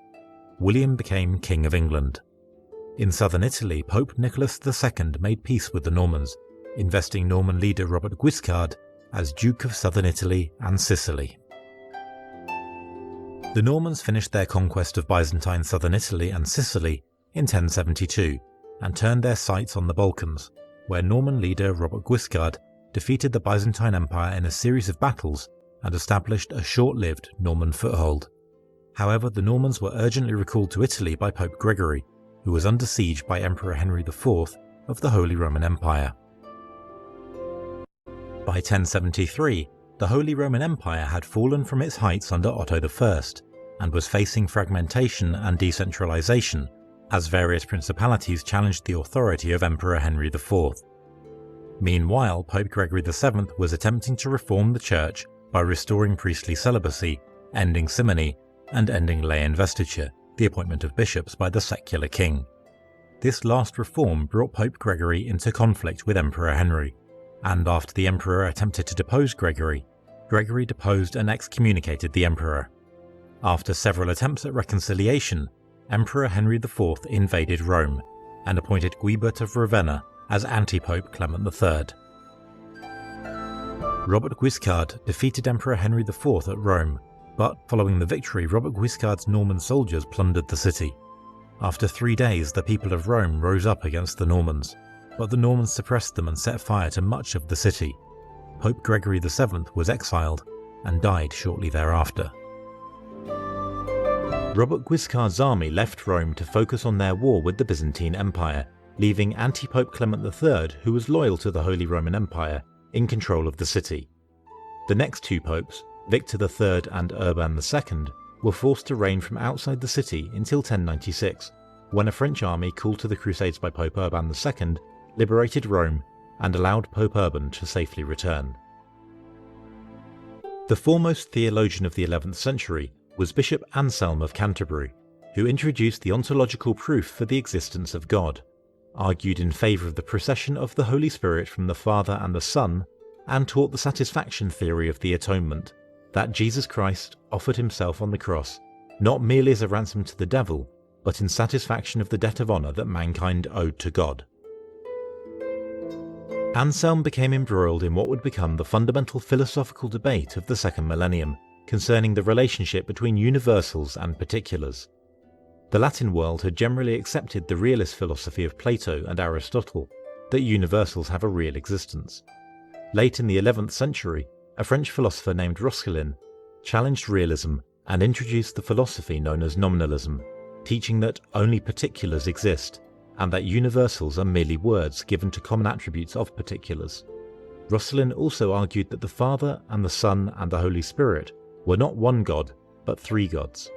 Anselm, a realist, strongly condemned Roscelin's teachings, but the cause of nominalism would be taken up in the 12th century by the philosopher Peter Abelard. The Seljuk Turks, led by Alp Arslan, had migrated from Central Asia north of the Caspian and Aral Seas into Persia, and invaded the Byzantine Empire in 1068. In 1071, the Turks decisively defeated the Byzantine Empire at the Battle of Manzikert, effectively bringing all of Anatolia under Turkish control. The Turkish Empire became the dominant power in the Middle East, stretching from Anatolia to the borders of China. Zahir al-Dawla Artuk Bey founded the Artuquid dynasty, which ruled the east coast of the Mediterranean Sea, including Antioch and Jerusalem. Reports soon reached Europe of mistreatment of Christian pilgrims in the Holy Land. In 1095, Byzantine Emperor Alexios I appealed to Pope Urban II for help against the Seljuk Turks. Pope Urban II proclaimed the First Crusade and granted a plenary indulgence to all who joined. A peasant army led by Peter the Hermit arrived in Constantinople in 1096, but they were easily defeated by the Turks upon crossing into Anatolia. The Prince's Crusade succeeded in defeating the Turks in Anatolia. In 1098, they captured Antioch. Meanwhile, Fatimid Arabs had succeeded in liberating Jerusalem from the Artuquid Seljuks. The Fatimids were allied with the Byzantine Empire. Nevertheless, the Crusaders set aside the initial objective of repulsing the Seljuk Turks and sought to reclaim the Holy Land for Christendom. In 1099, the Crusaders captured Jerusalem from the Fatimids after a long siege. the Crusaders slaughtered every inhabitant of the city. In contrast, when the Arab Muslims had captured Jerusalem in 637, they did not kill a single inhabitant. Instead, the Muslim caliph Umar, son of al-Khattab, calmly entered the city unescorted and toured it with Patriarch Sophronius. The Crusaders defeated a counterattack by the Fatimids at the Battle of Ascalon, and the Fatimids retreated into Egypt, leaving the Crusaders in control of the Crusader states at Antioch, Tripoli, and Jerusalem for the time being. At the start of the 12th century, Pope Paschal II appointed Erik Knutson Bishop of Greenland and Vinland, modern-day Newfoundland, making him the first Bishop of America. The investiture controversy that began under Pope Gregory VII and Emperor Henry IV finally came to a resolution between Emperor Henry V and Pope Callistus II with the Concordat of Worms in 1122. Previous Holy Roman Emperors had thought it their right to appoint bishops and to confirm the papal election. The Concordat of Worms significantly reduced the emperor's power. The king was recognised as having the right to invest bishops with secular authority, but not with religious authority. The Melkite Patriarch of Antioch, Anastasius II, died in 609, and Constantinople began to appoint a series of titular patriarchs who resided not in Antioch, but in Constantinople. In 685, the Maronites elected Bishop John Maron of Betrun as Patriarch of Antioch and all the East. The Maronites welcomed the Crusaders and sought reunion with Rome. In 1131, reunion was granted, and Maronite Patriarch Gregorius al-Halati was recognized by Pope Innocent II as the rightful Patriarch of Antioch. Early in the 12th century, a professor at the University of Paris named Peter Abelard planted the seeds of rationalism that would come to dominate philosophical thought in the second millennium. Abelard championed the use of Aristotelian logic, regardless of whether it led to orthodox theological conclusions. Abelard was accused of denying the separate existence of the three persons of the Trinity, and of teaching that Jesus did not atone for humanity's sins, but merely set a good example for his disciples to follow. Abelard's innovative ideas brought him into conflict with the Catholic hierarchy and St. Bernard of Clairvaux. By the beginning of the 12th century, discipline in monasteries had once again declined. The Cistercian movement sought to restore monasteries to the austerity of the rule of St. Benedict, with an emphasis on manual labour. St. Bernard of Clairvaux joined a Cistercian monastery in the 12th century, and quickly became recognised across Europe as the most influential mystic in the Church. Bernard rebutted the teachings of Peter Abelard, and was instrumental in preaching the Second Crusade. In 1144, the Seljuk Empire recaptured Edessa from the Crusader states. In response, Pope Eugene III called for the Second Crusade, which was fervently preached by St. Bernard. However, the Crusaders suffered a crushing defeat at the hands of the Seljuks. St. Bernard felt humiliated and wrote a letter of apology to the Pope. Elsewhere, the Holy Roman Empire launched the Wendish Crusades to convert the Pelagian Slavs in northeast Europe, and Aragon and Castile retook Spain from the Muslim Taifa kingdoms. The papacy suffered a series of defeats against Norman-occupied southern Italy, following the Norman sack of Rome in 1084. Pope Innocent II was ambushed and taken prisoner by Norman troops in 1139. In 1144, papal forces were again defeated by the Normans. The newly formed Roman Senate used the opportunity to revolt against the Pope, declaring the Commune of Rome in 1144. The following year, Pope Lucius II died, leading an assault against the Commune. Arnold of Brescia was a student of Peter Abelard. While Abelard abandoned his teachings under the threat of excommunication, Arnold brazenly championed Abelard's teachings in defiance of the Church. In 1145, Arnold returned from exile to join the Commune of Rome, and the following year he succeeded in driving Pope Eugene III from the city. Arnold rejected the temporal power of the Pope, denounced clerical wealth, and championed apostolic poverty, ideas that would find a growing audience among dissenters such as Peter Waldo, the spiritualist sect of the Franciscans, and John Wycliffe in the coming centuries. Pope Adrian IV summoned an army from the Holy Roman Emperor Frederick Barbarossa to retake the city of Rome, and Arnold was burned at the stake. Islamic philosophy flourished as early as the 8th century, based on the writings of Plato and Aristotle, and led to significant developments in science and mathematics. In the 11th century, Persian scholar Al-Ghazali led a reaction against Greek philosophy in his treatise, The Incoherence of the Philosophers. Al-Ghazali was strongly rebutted in the 12th century by the Spanish philosopher Averroes, whose arguments in favour of the use of Aristotelian logic had a powerful influence on medieval scholastic theologians at the universities of Paris and Naples. In the middle of the 12th century, Peter Lombard, a scholar at the University of Paris, wrote one of the first comprehensive textbooks on Christian theology, the Book of Sentences, which would form the basis of scholastic studies for the next several centuries. Saladin, a Sunni Muslim from the Abbasid Caliphate, travelled to Cairo as an advisor to the Shia Fatimid Caliphate. Saladin quickly rose through the ranks and eventually overthrew the Fatimid Caliphate, becoming Sultan of the new Ayyubid Sultanate and launching a successful military campaign that recaptured Jerusalem, Damascus, and other territory from the Crusader states, following which he negotiated a peace with King Richard the Lionheart of England. During this time, Constantinople had made trade agreements with Venice, Genoa, and Pisa. Italian merchants soon became a sizable portion of the city's population, causing resentment among the local Greeks.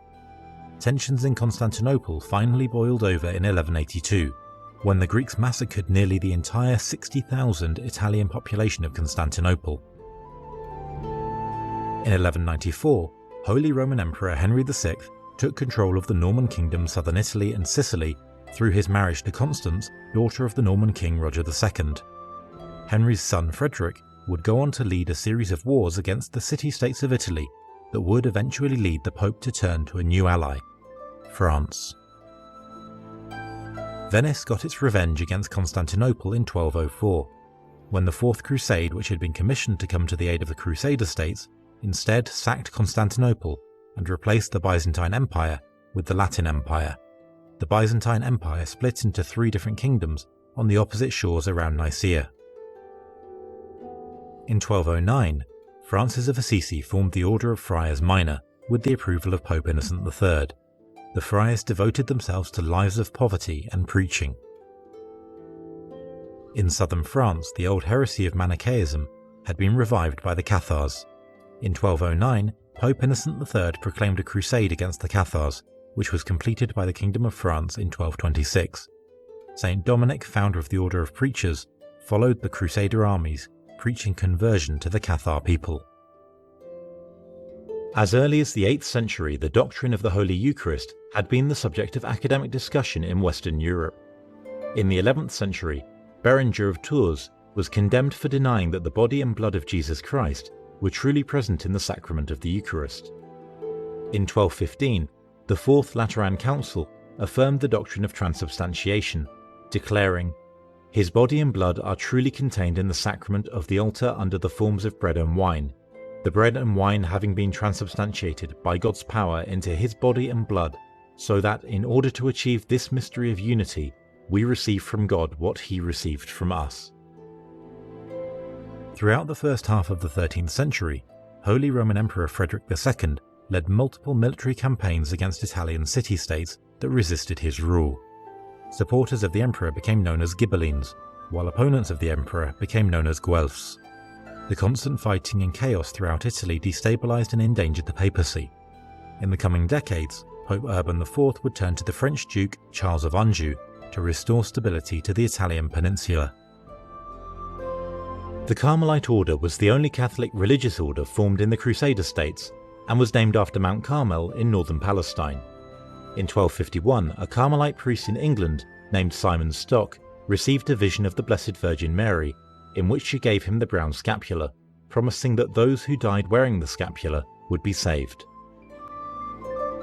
In 1258, Michael VIII led the Kingdom of Nicaea to retake Constantinople from the Latin Empire, re-establishing the Byzantine Empire. Michael sought reconciliation with the West, particularly to save the Byzantine Empire from the ambitions of the new King of Sicily, Charles of Anjou. In 1258, Manfred, an illegitimate son of the Holy Roman Emperor, usurped the throne of Sicily. Pope Urban IV saw an opportunity to end the constant wars in Italy by declaring Manfred's rule illegitimate and requesting the intervention of Charles of Anjou, son of the King of France. Charles entered Italy with a powerful French army in 1266 and defeated and killed Manfred, allowing Charles to become ruler of the new Kingdom of Naples over southern Italy and Sicily. The Holy Roman Empire dispatched a relief force under Emperor Conradin, last heir of the Hohenstaufen dynasty, but Conradin was defeated and executed by Charles. In the middle of the 13th century, the clear and precise scholastic theology of Dominican friar Thomas Aquinas earned him the nickname the Angelic Doctor. Aquinas emphasized the importance of the intellect over the will. He argued that the human intellect was the highest nature in the created universe, and that humans would come to know God through our intellect. Aquinas resolved the problem of universals with the doctrine of moderate realism, teaching that the human intellect allows the mind to understand universals that truly exist in particulars outside the mind. Aquinas died while on his way to the Council of Lyon in 1274. At the Council of Lyon in 1274, Byzantine Emperor Michael VIII and Patriarch Germanus of Constantinople agreed to the demands of the Catholic Church. The Pope was recognized as supreme, and the Byzantine Church agreed that the Holy Spirit proceeded from the Father through the Son. The Byzantine people, however, still incensed at the Latins for sacking Constantinople, refused to accept the Council of Lyon, despite forceful measures by Emperor Michael to impose it on his people. King Rudolf I of Germany had renounced all Habsburg claims to Rome and Sicily, leaving Charles of Anjou in control of southern Italy and Sicily. Pope Martin IV excommunicated Byzantine Emperor Michael VIII. Charles prepared a fleet to invade Constantinople, but before the invasion could launch, the people of Sicily rebelled in the Sicilian Vespers. Peter III, the King of Aragon, invaded Sicily, and Charles had to abandon his plans to invade Constantinople. The Mongols had conquered Persia by 1221, and in 1258 they captured Baghdad, destroying the Abbasid Caliphate. The Ayyubid Sultanate in Egypt was overthrown by the Mamluks, who allied with the surviving Crusader states of Jerusalem, Tripoli and Antioch against the Mongols. Once the Mongol threat had been reduced, the Mamluks sacked the remaining Crusader states.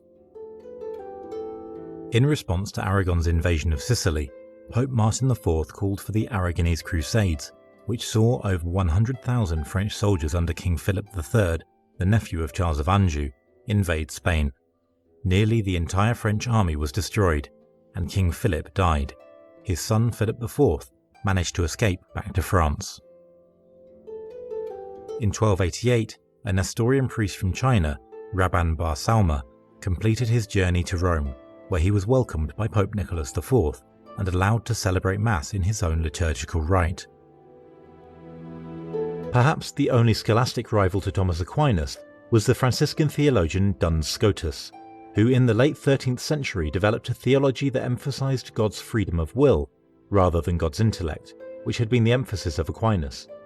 Thus, Scotus introduced the question of voluntarism, whether God's will precedes God's intellect. Although Scotus taught that God's will was always directed towards God's own beauty, subsequent philosophers such as William of Ockham would introduce radical notions of God's freedom of will. Scotus also argued conclusively in favour of the Immaculate Conception of the Blessed Virgin Mary, teaching that Mary was conceived without original sin. Rome soon found that its new French masters were no less troublesome than the Holy Roman Empire. The French monarchy was left on the verge of bankruptcy by the Aragonese Crusade, and King Philip IV, whose father died in the crusade, taxed the Catholic Church in France as a source of revenue, which set off a conflict with Pope Boniface VIII.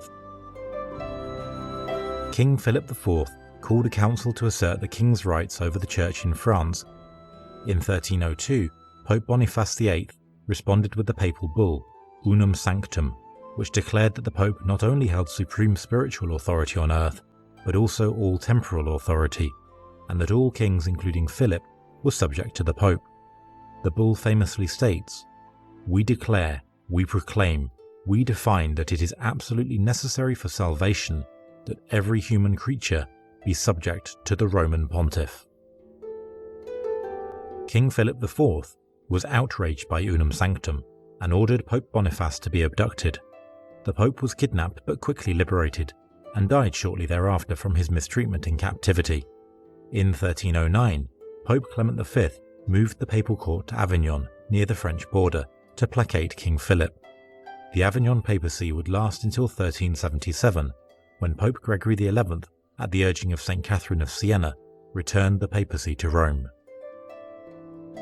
The Pope and the Holy Roman Emperor had been in a state of almost constant conflict since the investiture controversy of the 11th century. The Avignon papacy now made it clear that France had become the dominant power behind the papacy. Pope John XXII excommunicated Holy Roman Emperor Louis IV in 1324. Louis responded by installing an antipope in Rome, and by employing scholars such as Marsilius of Padua to write treatises advocating that the secular monarch rather than the Pope should have supreme authority over the Church. The most brilliant scholar employed by Emperor Louis was Franciscan philosopher William of Ockham, who advanced the philosophies of nominalism and voluntarism.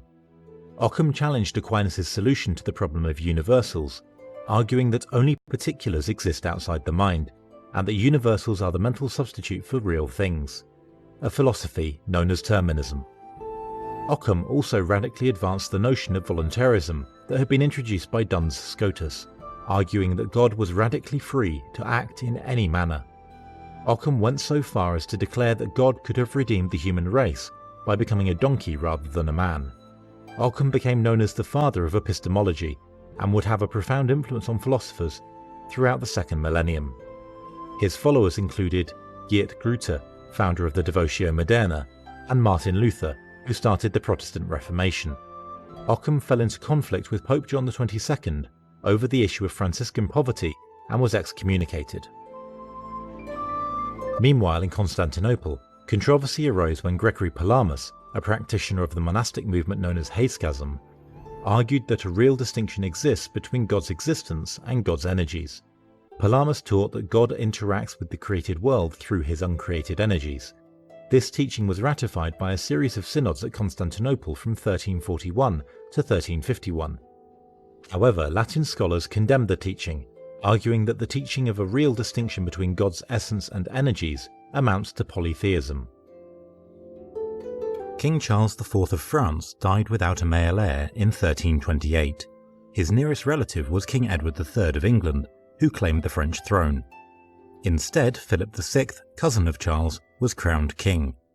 Edward initially accepted Philip, but changed his mind in 1337, setting off the 100 Years' War. The English fought not only to attain the French throne, but to maintain their substantial landholdings on the continent, in Normandy and Aquitaine. In 1347, Genoese traders fled from an outbreak of the plague in the Crimea, but carried the plague with them to Sicily, from where it spread to all of Europe. The plague killed an estimated 75 to 200 million people, wiping out 30 to 60% of Europe's population. In England in the 1370s, a secular college professor, John Wycliffe, began writing criticisms of the Church. Similar to Arnold of Brescia 200 years earlier, Wycliffe called for the removal of temporal authority from the clergy and the divestment of the Church's wealth. Wycliffe compared the Pope with the Antichrist and argued that the Bible was the only source of authority in the Church. He became the first person to translate the Bible into English. His followers became known as Lollards. Wycliffe was posthumously declared a heretic by the Council of Constance in 1415. In China, the Red Turban Rebellion from 1350 to 1368 threw off Mongol rule. The Nestorian Church of the East had been associated with the Mongols and was suppressed following the rebellion. In 1374, a Dutch Roman Catholic deacon named Geert Groote, a student of William of Ockham, began a public missionary campaign in which he denounced worldly pleasures. Groote founded the Brethren for the Common Life in 1387, an order of canons regular, priests devoted to public ministry and who lived in community. The heart of this Devotio Moderna was the search for inner peace based on the denial of one's own self and achieved by ardour and silence. The Devotio Moderna emphasized solitary meditation on Christ's passion and redemption, on one's own death, the Last Judgment, heaven, and hell.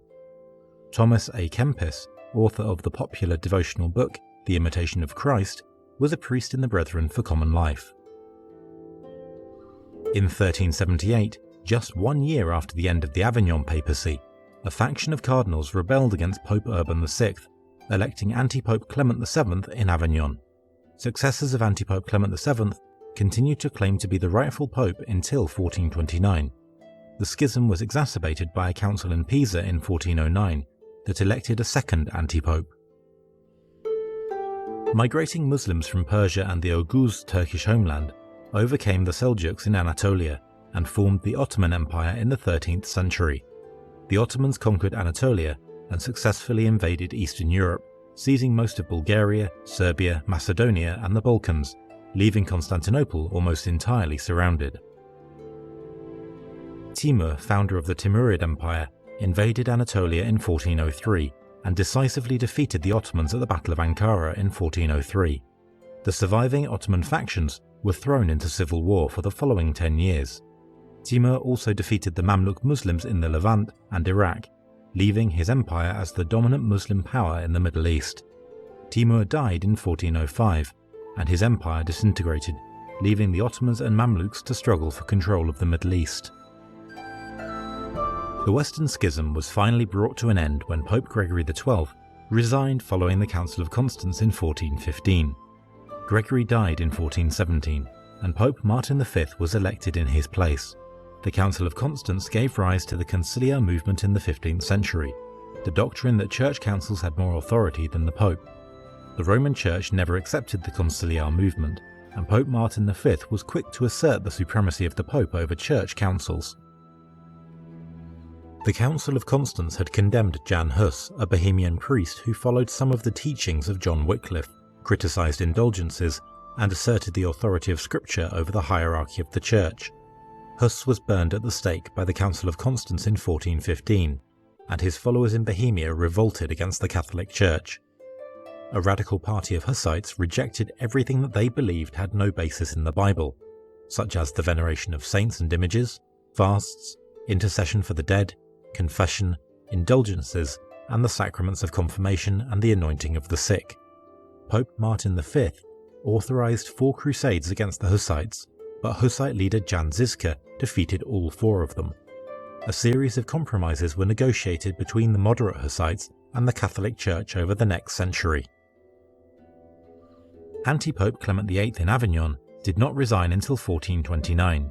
In 1438, King Charles VII of France issued the Pragmatic Sanction, which required a church council with authority superior to that of the Pope to be held every 10 years, required election rather than appointment to ecclesiastical offices, prohibited the Pope from bestowing and profiting from benefices, and forbade appeals to Rome from places further than 2 days' journey. The Pope never accepted the Pragmatic Sanction. Following the end of the Ottoman Civil War, the Ottomans attacked Constantinople, capturing Thessalonica and laying siege to the city in 1422.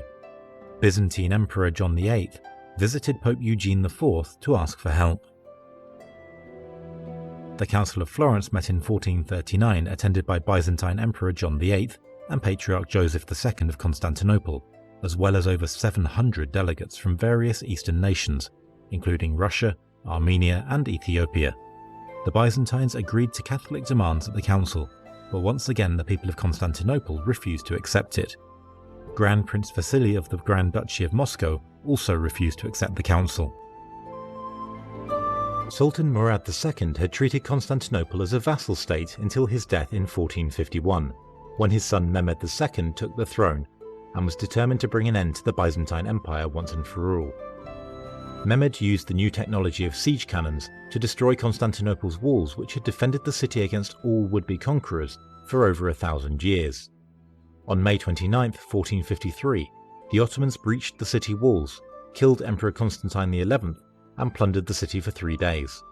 The Mamluk Sultanate in Egypt survived until 1517, when it was conquered by the Ottoman Empire.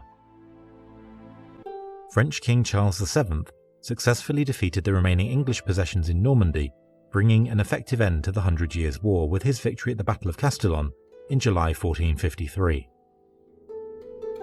In 1469, Ferdinand II of Aragon wed Catherine I of Castile, uniting the 2 dynasties and bringing about the Kingdom of Spain. In 1478, Ferdinand and Isabella implemented the Spanish Inquisition, charged with investigating suspected heretics. The Inquisition focused primarily on converts from Islam and Judaism, who were suspected of reverting to their former religion. In 1492, Ferdinand and Isabella expelled the Jews from Spain. The expulsion of Muslims from Spain would not come until 1609. While the University of Paris delved ever deeper into fringe questions of scholasticism, Rome and the Italian city-states sought to recover the works of ancient Greek antiquity that were made available through the Crusades and the flight of Greek intellectuals from the advancing Ottoman Empire.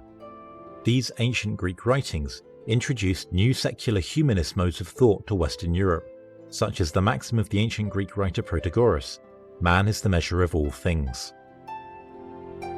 The Renaissance saw Italy's wealthy elite abandon all pretense of religious piety, as they indulged in opulent displays of art and architecture. Popular resentment grew throughout Italy against the irreligious nature of the Renaissance.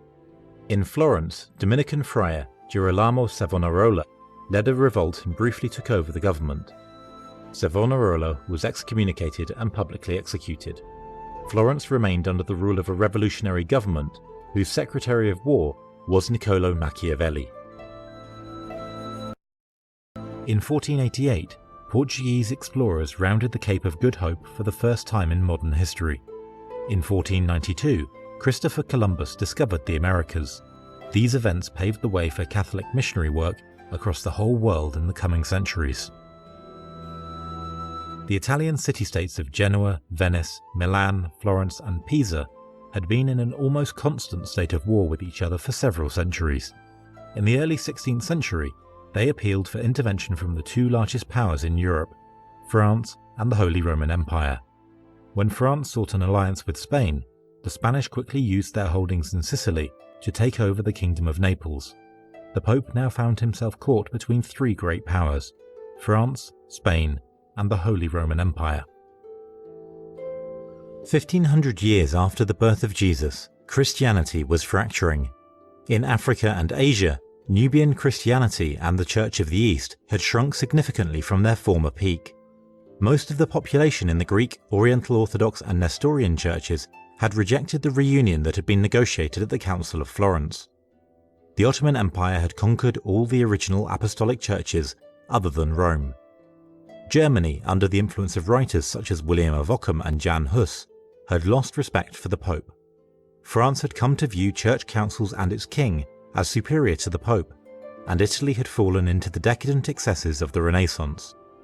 But, even as the Old World was abandoning Catholicism, millions of people across the Americas, Africa and Asia stood ready to embrace the Catholic faith in the coming centuries. In 1505, Pope Julius II announced plans to rebuild St. Peter's Basilica. Julius's successor, Pope Leo X, offered indulgences throughout Europe for those who contributed to the basilica's construction. The Renaissance heavily influenced political theory in Europe and increasingly led monarchs to view themselves as superior to the Pope, not only in secular matters but even in matters of religion. In 1513, Niccolò Machiavelli wrote The Prince, which argued that religion was a man-made tool for princes to use for their own political interests.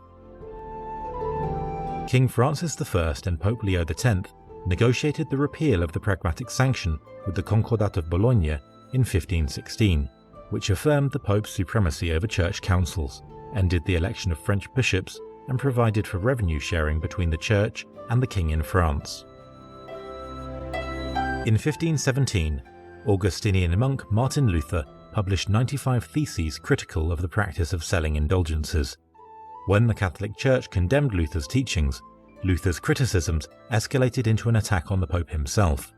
In 1521, following his excommunication by Pope Leo X, Luther called the Pope the Antichrist. Other opponents of the Pope, such as Huldrych Zwingli in Zurich, Switzerland, sprung up across northern Europe. King Charles I of Spain was elected Holy Roman Emperor in 1519, making him ruler of Spain, the Holy Roman Empire, the Netherlands, Sicily and Naples, the most powerful man in Europe.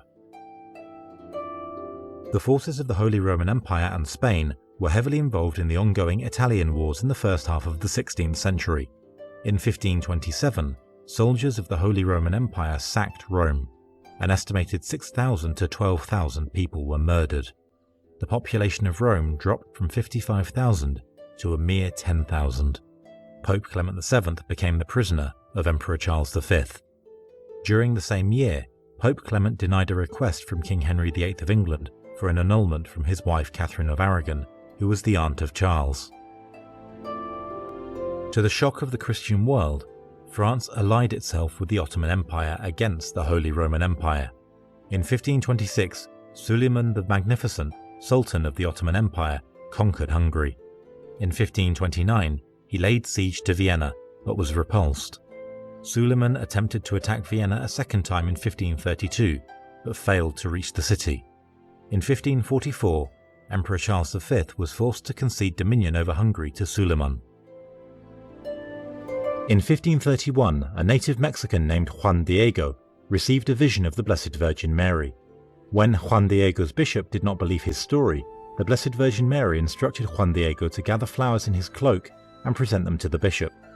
When Juan Diego opened his cloak, an image of the Blessed Virgin was revealed on the cloak, which has been miraculously preserved to the present day. It is the only Marian apparition to have occurred in the Americas. While France, Spain, the Holy Roman Empire and the Ottoman Empire fought for dominance in the south, northern European monarchs left the Catholic Church en masse in the 1530s. In 1531, a group of German princes formed the Schmalkaldic League and left the Roman Catholic Church. England followed suit in 1534, followed by Sweden, Denmark, Norway, Iceland and Greenland in 1536. One of the earliest adherents to the Reformation in France was a lawyer named John Calvin. Calvin was forced to flee France by Catholic authorities.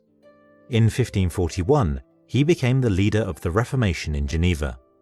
With the Reformation splintering into Lutheran, Zwinglian, Anabaptist and even anti-Trinitarian sects, Calvin sought to unify Protestantism by writing a comprehensive treatise on the Christian faith, the Institutes of the Christian Religion. Calvin's teachings became widely popular among Protestants in the Netherlands and Scotland, and his disciples were instrumental in bringing the Reformation to France. Calvin continued the philosophical shift away from the intellect and toward the will that had begun with Scotus and Occam, arguing that an individual's faith is a matter of affection rather than intellect, and that God exercised his freedom of will by predestining certain people to hell without the need to give any intellectual justification for doing so. In 1552, Shimon VIII was elected Patriarch of Mosul and leader of the Church of the East in contested circumstances. Pope Julius III approved his election, and Shimon's followers split off from the Church of the East, forming the Chaldean Catholic Church in full communion with Rome. Opponents of Shimon continued to elect a rival patriarch in schism with the Church of Rome. War broke out between the Schmalkaldic League and Emperor Charles V in 1546. Charles quickly crushed the Schmalkaldic League and sought to impose Roman Catholicism throughout the Holy Roman Empire. In 1552, the Lutheran princes in Germany enlisted the support of King Henry II of France, who, though Catholic, was happy to ally with any enemy of Charles, whether it was the Ottoman Empire or the Lutheran princes. With Henry's support, the Lutheran princes drove Charles out of Germany, and he was forced to negotiate the Peace of Augsburg, which established the principle of cuius regio, eius religio. Each prince in the Holy Roman Empire was free to decide the religion of his realm. George Wishart, a disciple of Huldrych Zwingli, began preaching Protestantism in Scotland in 1544.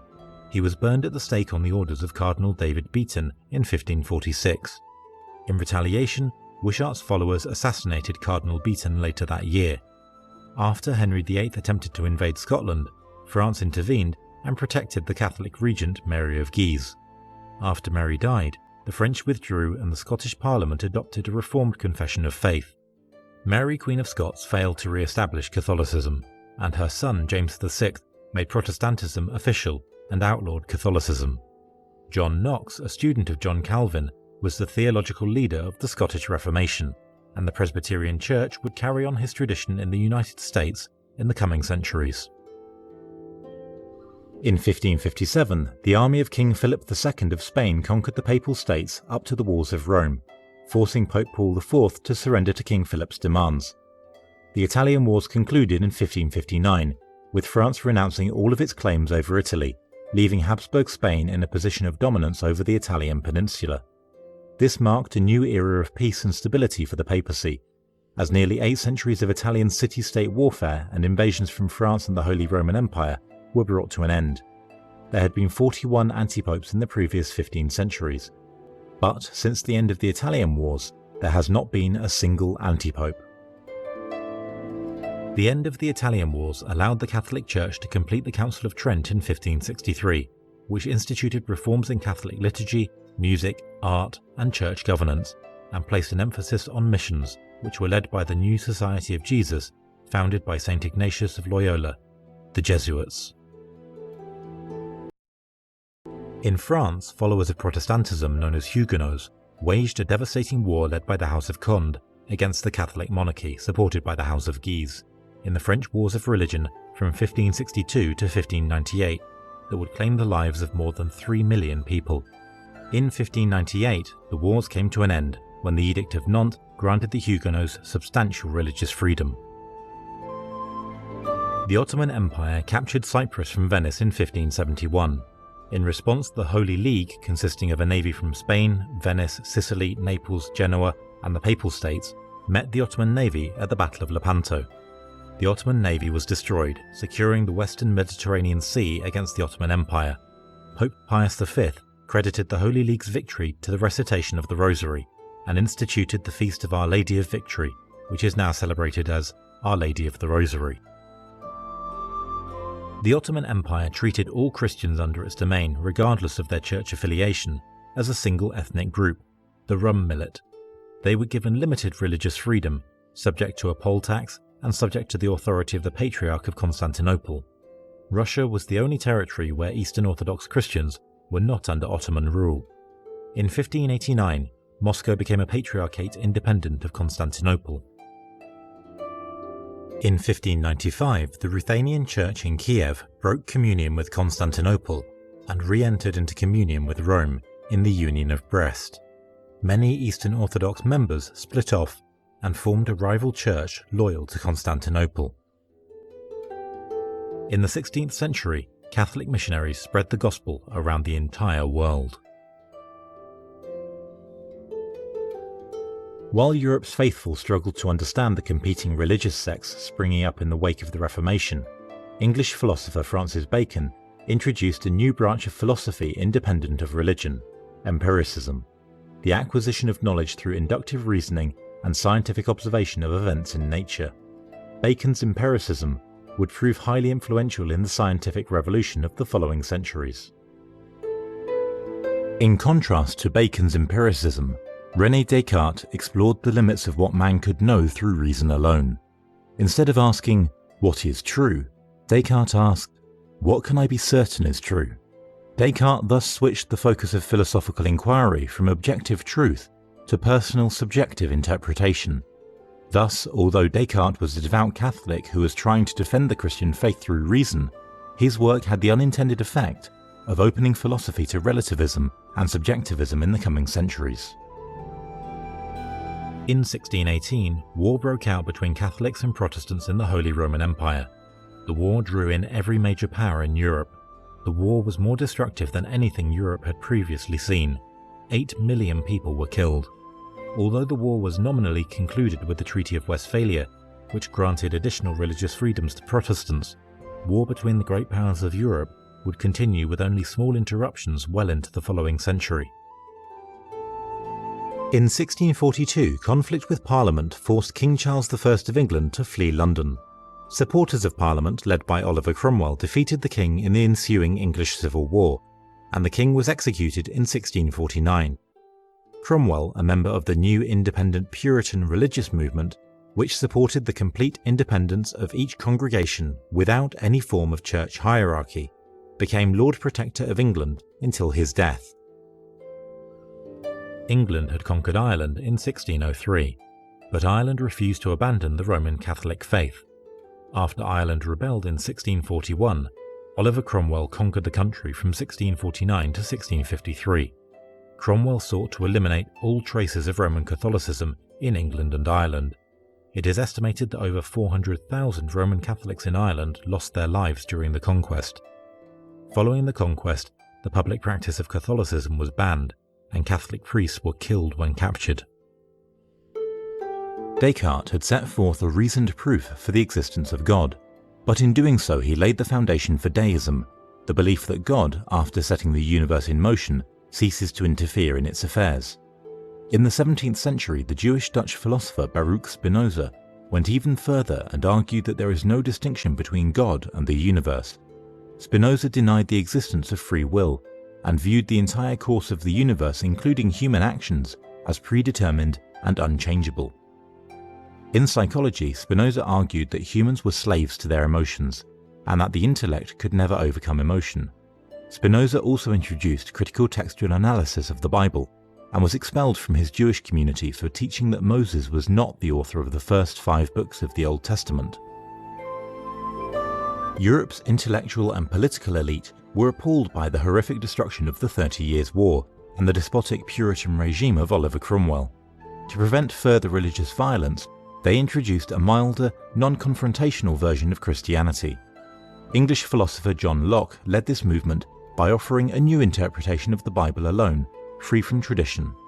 Locke argued that the Bible requires nothing more than for humanity to believe in Jesus as its Redeemer, and that any further details did not warrant dividing into competing denominations. Locke personally held to the growing belief among deists and other intellectual elites in Europe that Jesus Christ was not God, but merely a man who had tried to enlighten humanity. In 1630, the Puritans landed in Massachusetts to form a city on a hill. In 1632, Lord Baltimore, a Roman Catholic, received a commission from King Charles I to form the colony of Maryland, which he established as a haven for Catholics in the New World. Since the time of the Crusades, Franciscan missionaries had been working in Syria and Palestine. In 1662, Andrew Akijan was elected Syriac Orthodox Patriarch of Antioch and restored communion with Rome in 1663. This provoked a split in the community, and the Ottoman government supported the Syriac Orthodox Church against the Syriac Catholics and prevented additional Catholic patriarchs from being elected. Lutheran and Calvinist reformers had attempted to join forces with the Eastern Orthodox churches against Rome. The Eastern Orthodox initially rejected the reformers' teachings as modern innovations, but in 1629, a Calvinist manifesto was circulated in Geneva that claimed to be authored by Patriarch Cyril Lucaris of Constantinople. In 1672, the Eastern Orthodox churches held a synod at Jerusalem that condemned Calvinism as heretical and affirmed that in the sacrament of the Holy Eucharist, the bread and wine are transubstantiated into the true body and blood of Jesus Christ.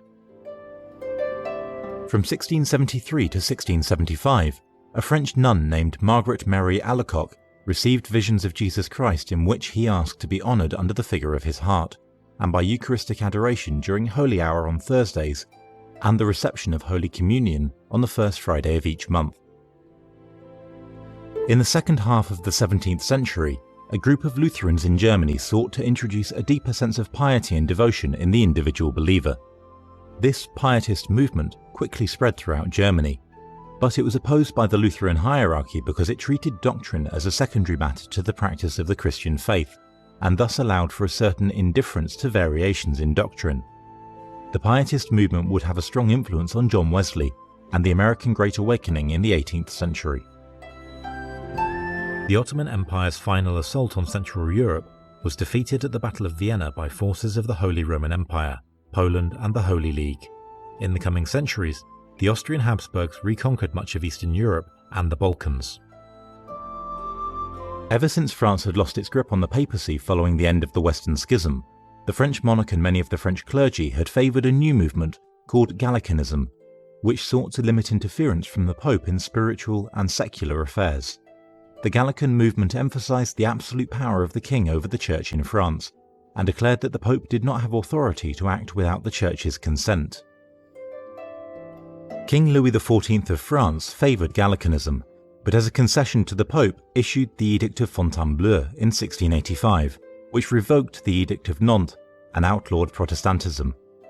In the resulting persecution, hundreds of thousands of Huguenots left the country. In 1686, Louis XIV claimed that out of an original Huguenot population of 800,000 to 900,000, only 1,000 to 1,500 remained in France. France soon became embroiled in wars against the Netherlands, the Holy Roman Empire, England, and Spain. In the War of Spanish Succession and the War of the Quadruple Alliance, Spain ceded control of its Italian possessions, and Austria acquired Sardinia, Naples, and Milan. Italy, and in particular Rome, remained largely at peace throughout this time. In 1724, Cyril VI Tannas became the Greek Melkite Patriarch of Antioch and sought reunion with the Pope. In 1729, Pope Benedict XIII recognized Cyril as Patriarch of Antioch. Patriarch Jeremias III of Constantinople declared Cyril's election to be invalid, excommunicated him, and ordained a deacon, Sylvester of Antioch, then appointed Sylvester to the Patriarchal See of Antioch. Jeremias and Sylvester began a campaign of persecution against Cyril and the Melkite faithful who supported him, enforced by Ottoman Turkish troops. In 1733, Abdallah Zakir set up the first printing press in the Middle East at a Melkite Catholic monastery in Mount Lebanon. The printing press used Arabic movable type. The 18th century saw philosophy make a complete break with religion through the Enlightenment, which emphasized empiricism, rationalism, and skepticism.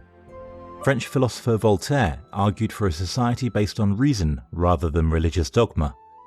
Scottish philosopher David Hume rejected both the rationalism of René Descartes and the empiricism of John Locke.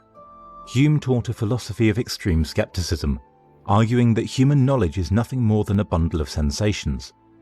Like Spinoza, Hume taught that humans are slaves to their emotions. German philosopher Immanuel Kant sought to reconcile the schools of rationalism, empiricism, and skepticism, creating the new philosophical school of idealism. Kant severed the final remaining links between theology and metaphysics by denying that the existence of God could be proved through human reason.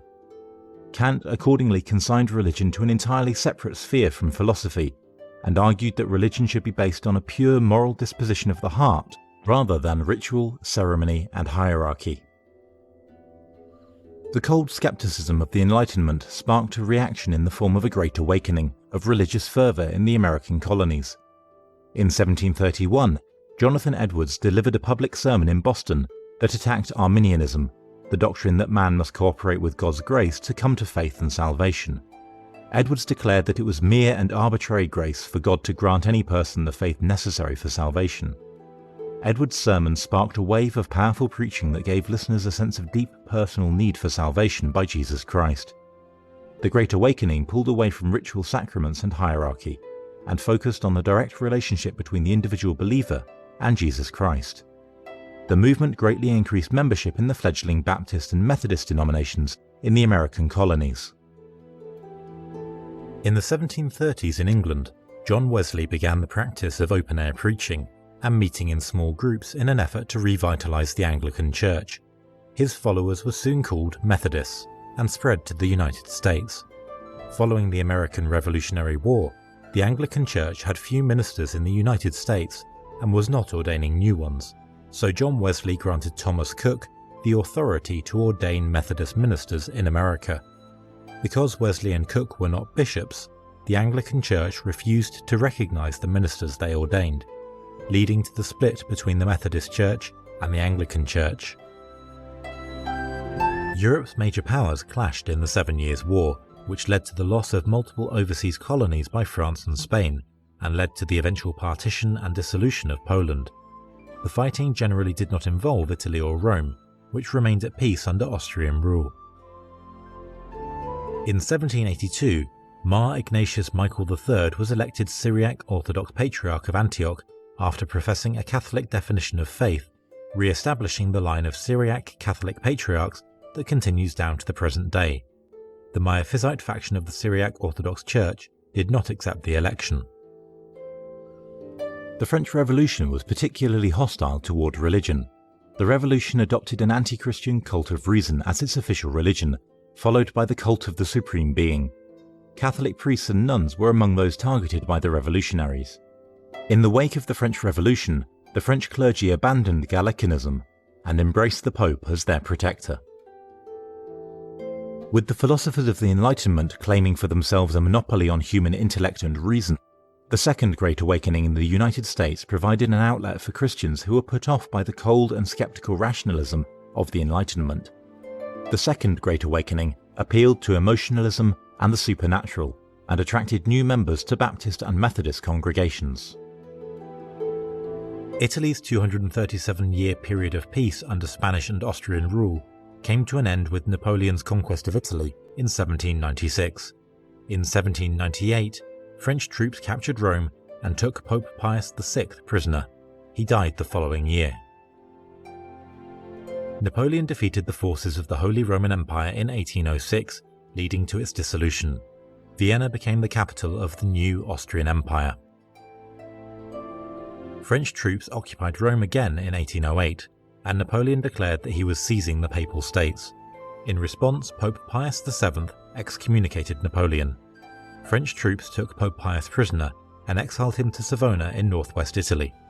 Napoleon abdicated in April 1814, and Pope Pius was released, being welcomed back in Rome as a hero. Although Austria received back its Italian territories, the peninsula was now ripe for a nationalist unification movement. In 1830, a French nun named Catherine Labour received a vision of the Blessed Virgin Mary, in which she was told to construct a medal showing on one side an image of Mary standing on a globe and crushing a serpent beneath her feet, with rays shooting out of her hands. She is surrounded by the words, "O Mary, conceived without sin, pray for us who have recourse to thee." On the other side is a cross and bar surmounting the letter M, the Sacred Heart of Jesus and the Immaculate Heart of Mary surrounded by 12 stars. The Blessed Virgin Mary promised that all who wear the medal will receive great graces. The Russian Empire had absorbed Poland and Ukraine in the 17th and 18th centuries. Both countries had large Catholic populations. In November 1831, Poland rebelled against Russian rule. Russia crushed the rebellion and blamed it on Catholic instigators, and undertook harsh measures to force Catholics in Poland and Ukraine to convert to Russian Orthodoxy. In 1848, revolutionaries in Rome protesting Austrian occupation of Italy seized control of the city and forced Pope Pius IX to flee the city in disguise. 1 year later, French troops entered Rome and restored the Pope's authority over the Papal States. Although the Jesuits had been initially welcomed in China, they began to experience persecution in the 17th century. Catholicism was introduced to Korea in the 18th century by converts from China, but in the 19th century the Catholic Church was persecuted by the Korean government for its prohibition of ancestor worship. Saint Francis Xavier had brought Catholicism to Japan in the 16th century, but the church was soon forced underground by the Japanese government. The Catholic Church survived underground in Japan for 250 years until Catholicism was legalized in 1858. In England, Anglican priest John Henry Newman converted to Catholicism in 1849. In 1850, Pope Pius IX reinstituted the Catholic hierarchy in England. In 1854, Pope Pius IX issued the papal bull Ineffabilis, which stated, "We declare, pronounce and define that the doctrine which asserts that the Blessed Virgin Mary from the first moment of her conception, by a singular grace and privilege of Almighty God, and in view of the merits of Jesus Christ, Saviour of the human race, was preserved free from every stain of original sin, is a doctrine revealed by God, and for this reason must be firmly and constantly believed by all the faithful." In 1858, a young peasant girl named Bernadette Soubirous received visions of the Blessed Virgin Mary at a cave in Lourdes, France. Mary told Bernadette, "I am the Immaculate Conception," confirming the bull of Pope Pius IX 4 years earlier. A spring flowing from the cave has become the site of millions of pilgrims each year, many of whom have reported miraculous cures to physical ailments. In the early 19th century, German philosopher Heinrich Jacobi argued that the idealist philosophy of Immanuel Kant, when taken to its logical conclusion, resulted in nihilism, the absence of any meaning or value in life or the universe. Danish philosopher Søren Kierkegaard lamented that the uniformity and apathy of the modern world led to a lack of meaning, purpose or value in life. German philosopher Friedrich Nietzsche believed that scientific advances showing that man is the product of evolution and that Earth has no special place in the universe had exposed Christianity as a lie, with the result that humans now found themselves in a world without meaning or purpose. Nietzsche lamented, "The world is not as it ought to be, and the world as it ought to be does not exist." While Europe's intellectual elite had all but abandoned Christianity by the 19th century, the United States saw a frenzy of new religious movements, such as Adventism, Restorationism, the Holiness Movement, Mormonism, Dispensationalism, and the Watchtower Society. As the number of divisions and denominations in Protestantism continued to grow with each passing decade, leaders of mainline Protestant denominations sought to find interdenominational unity by placing less emphasis on doctrine. They championed the idea that the essential teachings of Christianity are summed up in a few great simple truths that are clearly expressed in Scripture, and thus it makes little difference to which particular denomination a person belongs. In 1864, to protect the Catholic Church from the modernist indifferentism that was sweeping through Europe, Pope Pius IX published the Syllabus of Errors, which condemned 80 propositions of modernist philosophical, political and religious thought, including the separation of church and state, and the notion that every man is free to follow that religion which he believes to be true. In 1870, the First Vatican Council declared that the Pope is infallible when, in the exercise of his office as shepherd and teacher of all Christians, in virtue of his supreme apostolic authority, he defines a doctrine concerning faith or morals to be held by the whole Church.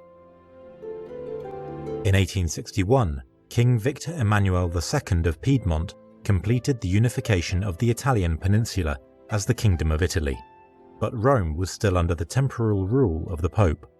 Finally, in 1870, soldiers of the new Italian kingdom breached the Aurelian walls and stormed the city. Pope Pius IX was left a prisoner inside the Vatican. The 19th century saw a new wave of colonialism in Africa, Asia and Australia, led by England, France, Belgium and Germany. Each group of colonists brought their own denominational preference to the people they colonized. Following the fall of Constantinople to the Ottoman Empire in 1453, the Patriarch of Constantinople held authority over Christians in Eastern Europe and Russia. Russia acquired independence from Constantinople as its own autocephalous patriarchate in 1589.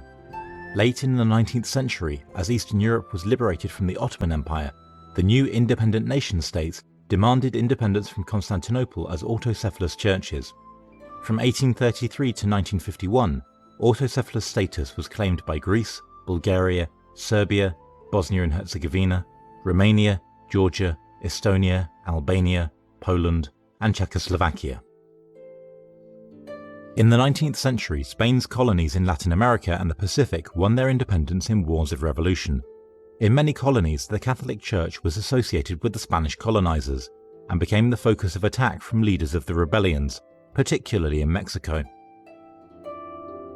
From 1894 to 1923, the Ottoman Empire carried out a series of horrific genocides, targeting Greek, Assyrian and Armenian Christians in its territory. At least 450,000 Greek, 150,000 Assyrian and 1.5 million Armenian Christians were murdered. In 1917, 3 children in Fatima, Portugal, received a series of visions of the Blessed Virgin Mary.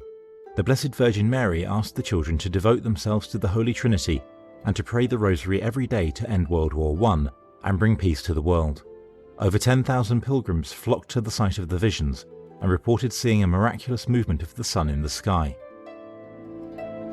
Following the overthrow of Tsar Nicholas II during World War I, the Bolsheviks showed no restraint in persecuting Christians in the Soviet Union. Hundreds of bishops, priests, monks and nuns in major cities were murdered. Nearly all the country's monasteries and convents were liquidated, and there were widespread mass executions of monks and nuns throughout the country. Following the Mexican Revolution from 1910 to 1920, the government of Mexico instituted oppressive measures against Catholics, which led to the Cristero Rebellion from 1926 to 1929. Even following the negotiated peace settlements, the secular government continued its oppressive measures against Catholics. Between 1926 and 1934, at least 40 priests were killed. There were 4,500 priests serving the people before the rebellion. but by 1934 there were only 334 priests licensed by the government to serve 15 million people in Mexico. By 1935, 17 states had no priests at all. In 1929, the Kingdom of Italy and Pope Pius XI negotiated the Lateran Treaty, which recognized the full sovereignty of the Holy See in the state of Vatican City. In 1924, a young girl in Poland named Maria Faustina received a vision of Jesus Christ. She immediately joined a convent as a nun and continued to receive visions of Jesus over the next decade. Jesus instructed her to begin a devotion in the Church to the Divine Mercy. In the year 2000, Pope John Paul II instituted the Feast of the Divine Mercy to be celebrated on the first Sunday after Easter. In 1937, Pope Pius XII smuggled 300,000 copies of the papal decree Mitbrennen der Sorge into Nazi Germany. The decree condemned the rampant racism and idolatry of the state in Nazi Germany. Pius took the rare step of writing the decree in German rather than Latin, and Catholic priests read the decree in parishes throughout Germany on Palm Sunday 1937. An infuriated Hitler ordered hundreds of Catholics, priests and monks arrested, while the Gestapo ransacked Catholic churches. Joseph Goebbels remarked, "After the war, the church question has to be solved. There is an insoluble opposition between the Christian and a heroic German worldview." Despite numerous requests from Pope Pius XII to have Rome declared an open city during World War II, Rome was bombed repeatedly by German, American and English air forces. After Italy surrendered to the Allies in 1943, Rome was occupied by Nazi Germany. Hugh O'Flaherty, an Irish priest at the Vatican, organised an underground network to hide Jews and escaped Allied prisoners from the Nazis. When the Nazis learned about O'Flaherty's activities, the head of the Gestapo in Rome ordered a white line painted at the entrance to St. Peter's Basilica, with orders to shoot O'Flaherty if he crossed it. The United States Army captured Rome on June 4, 1944. Nihilism gave way to existentialism following World War II. Jean-Paul Sartre declared that humans have no creator, no essence, and must learn through experience, alone and free, how to be authentic in a world of oppressive conformity. Meanwhile, Albert Camus posed the question, given that life is inherently meaningless, what kind of life is preferable to suicide? On November 1, 1950, Pope Pius XII issued the Apostolic Constitution Munificentissimus Deus, which stated, "By the authority of our Lord Jesus Christ, of the blessed apostles Peter and Paul, and by our own authority, we pronounce, declare and define it to be a divinely revealed dogma, that the Immaculate Mother of God, the ever Virgin Mary, having completed the course of her earthly life, was assumed body and soul into heavenly glory." The 20th century saw the introduction of more religious movements and denominations in the United States, such as Pentecostals, fundamentalists, evangelicals, charismatics, and the emerging church, while mainline Protestant denominations went through various mergers and divisions. In the 1960s, the Second Vatican Council sought to reform the Catholic Church in light of a rapidly changing world, introducing reforms in liturgy and placing a new emphasis on ecumenism. In 1964, Pope Paul VI met Patriarch Athenagoras I of Constantinople in Jerusalem, the first such meeting since the Council of Florence in 1439.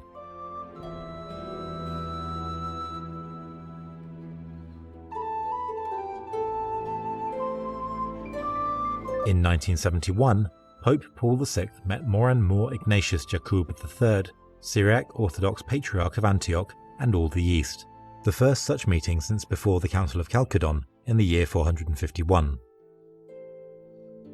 In 1973, Coptic Pope Shenouda III of Alexandria visited Pope Paul VI in Rome, the first such meeting since before the Council of Chalcedon in the year 451.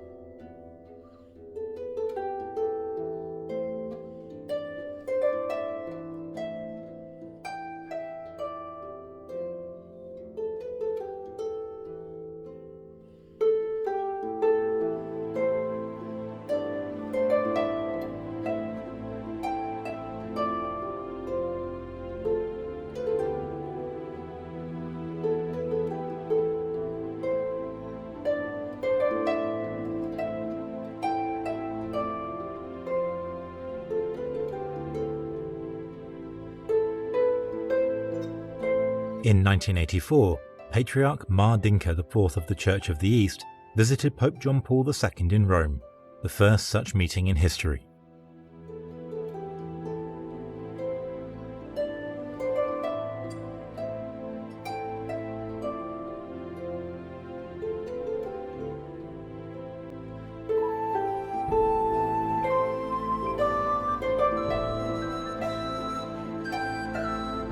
In 2017, Pope Francis of Rome met Pope Tawadros II of Alexandria and Patriarch Bartholomew of Constantinople in Cairo, Egypt.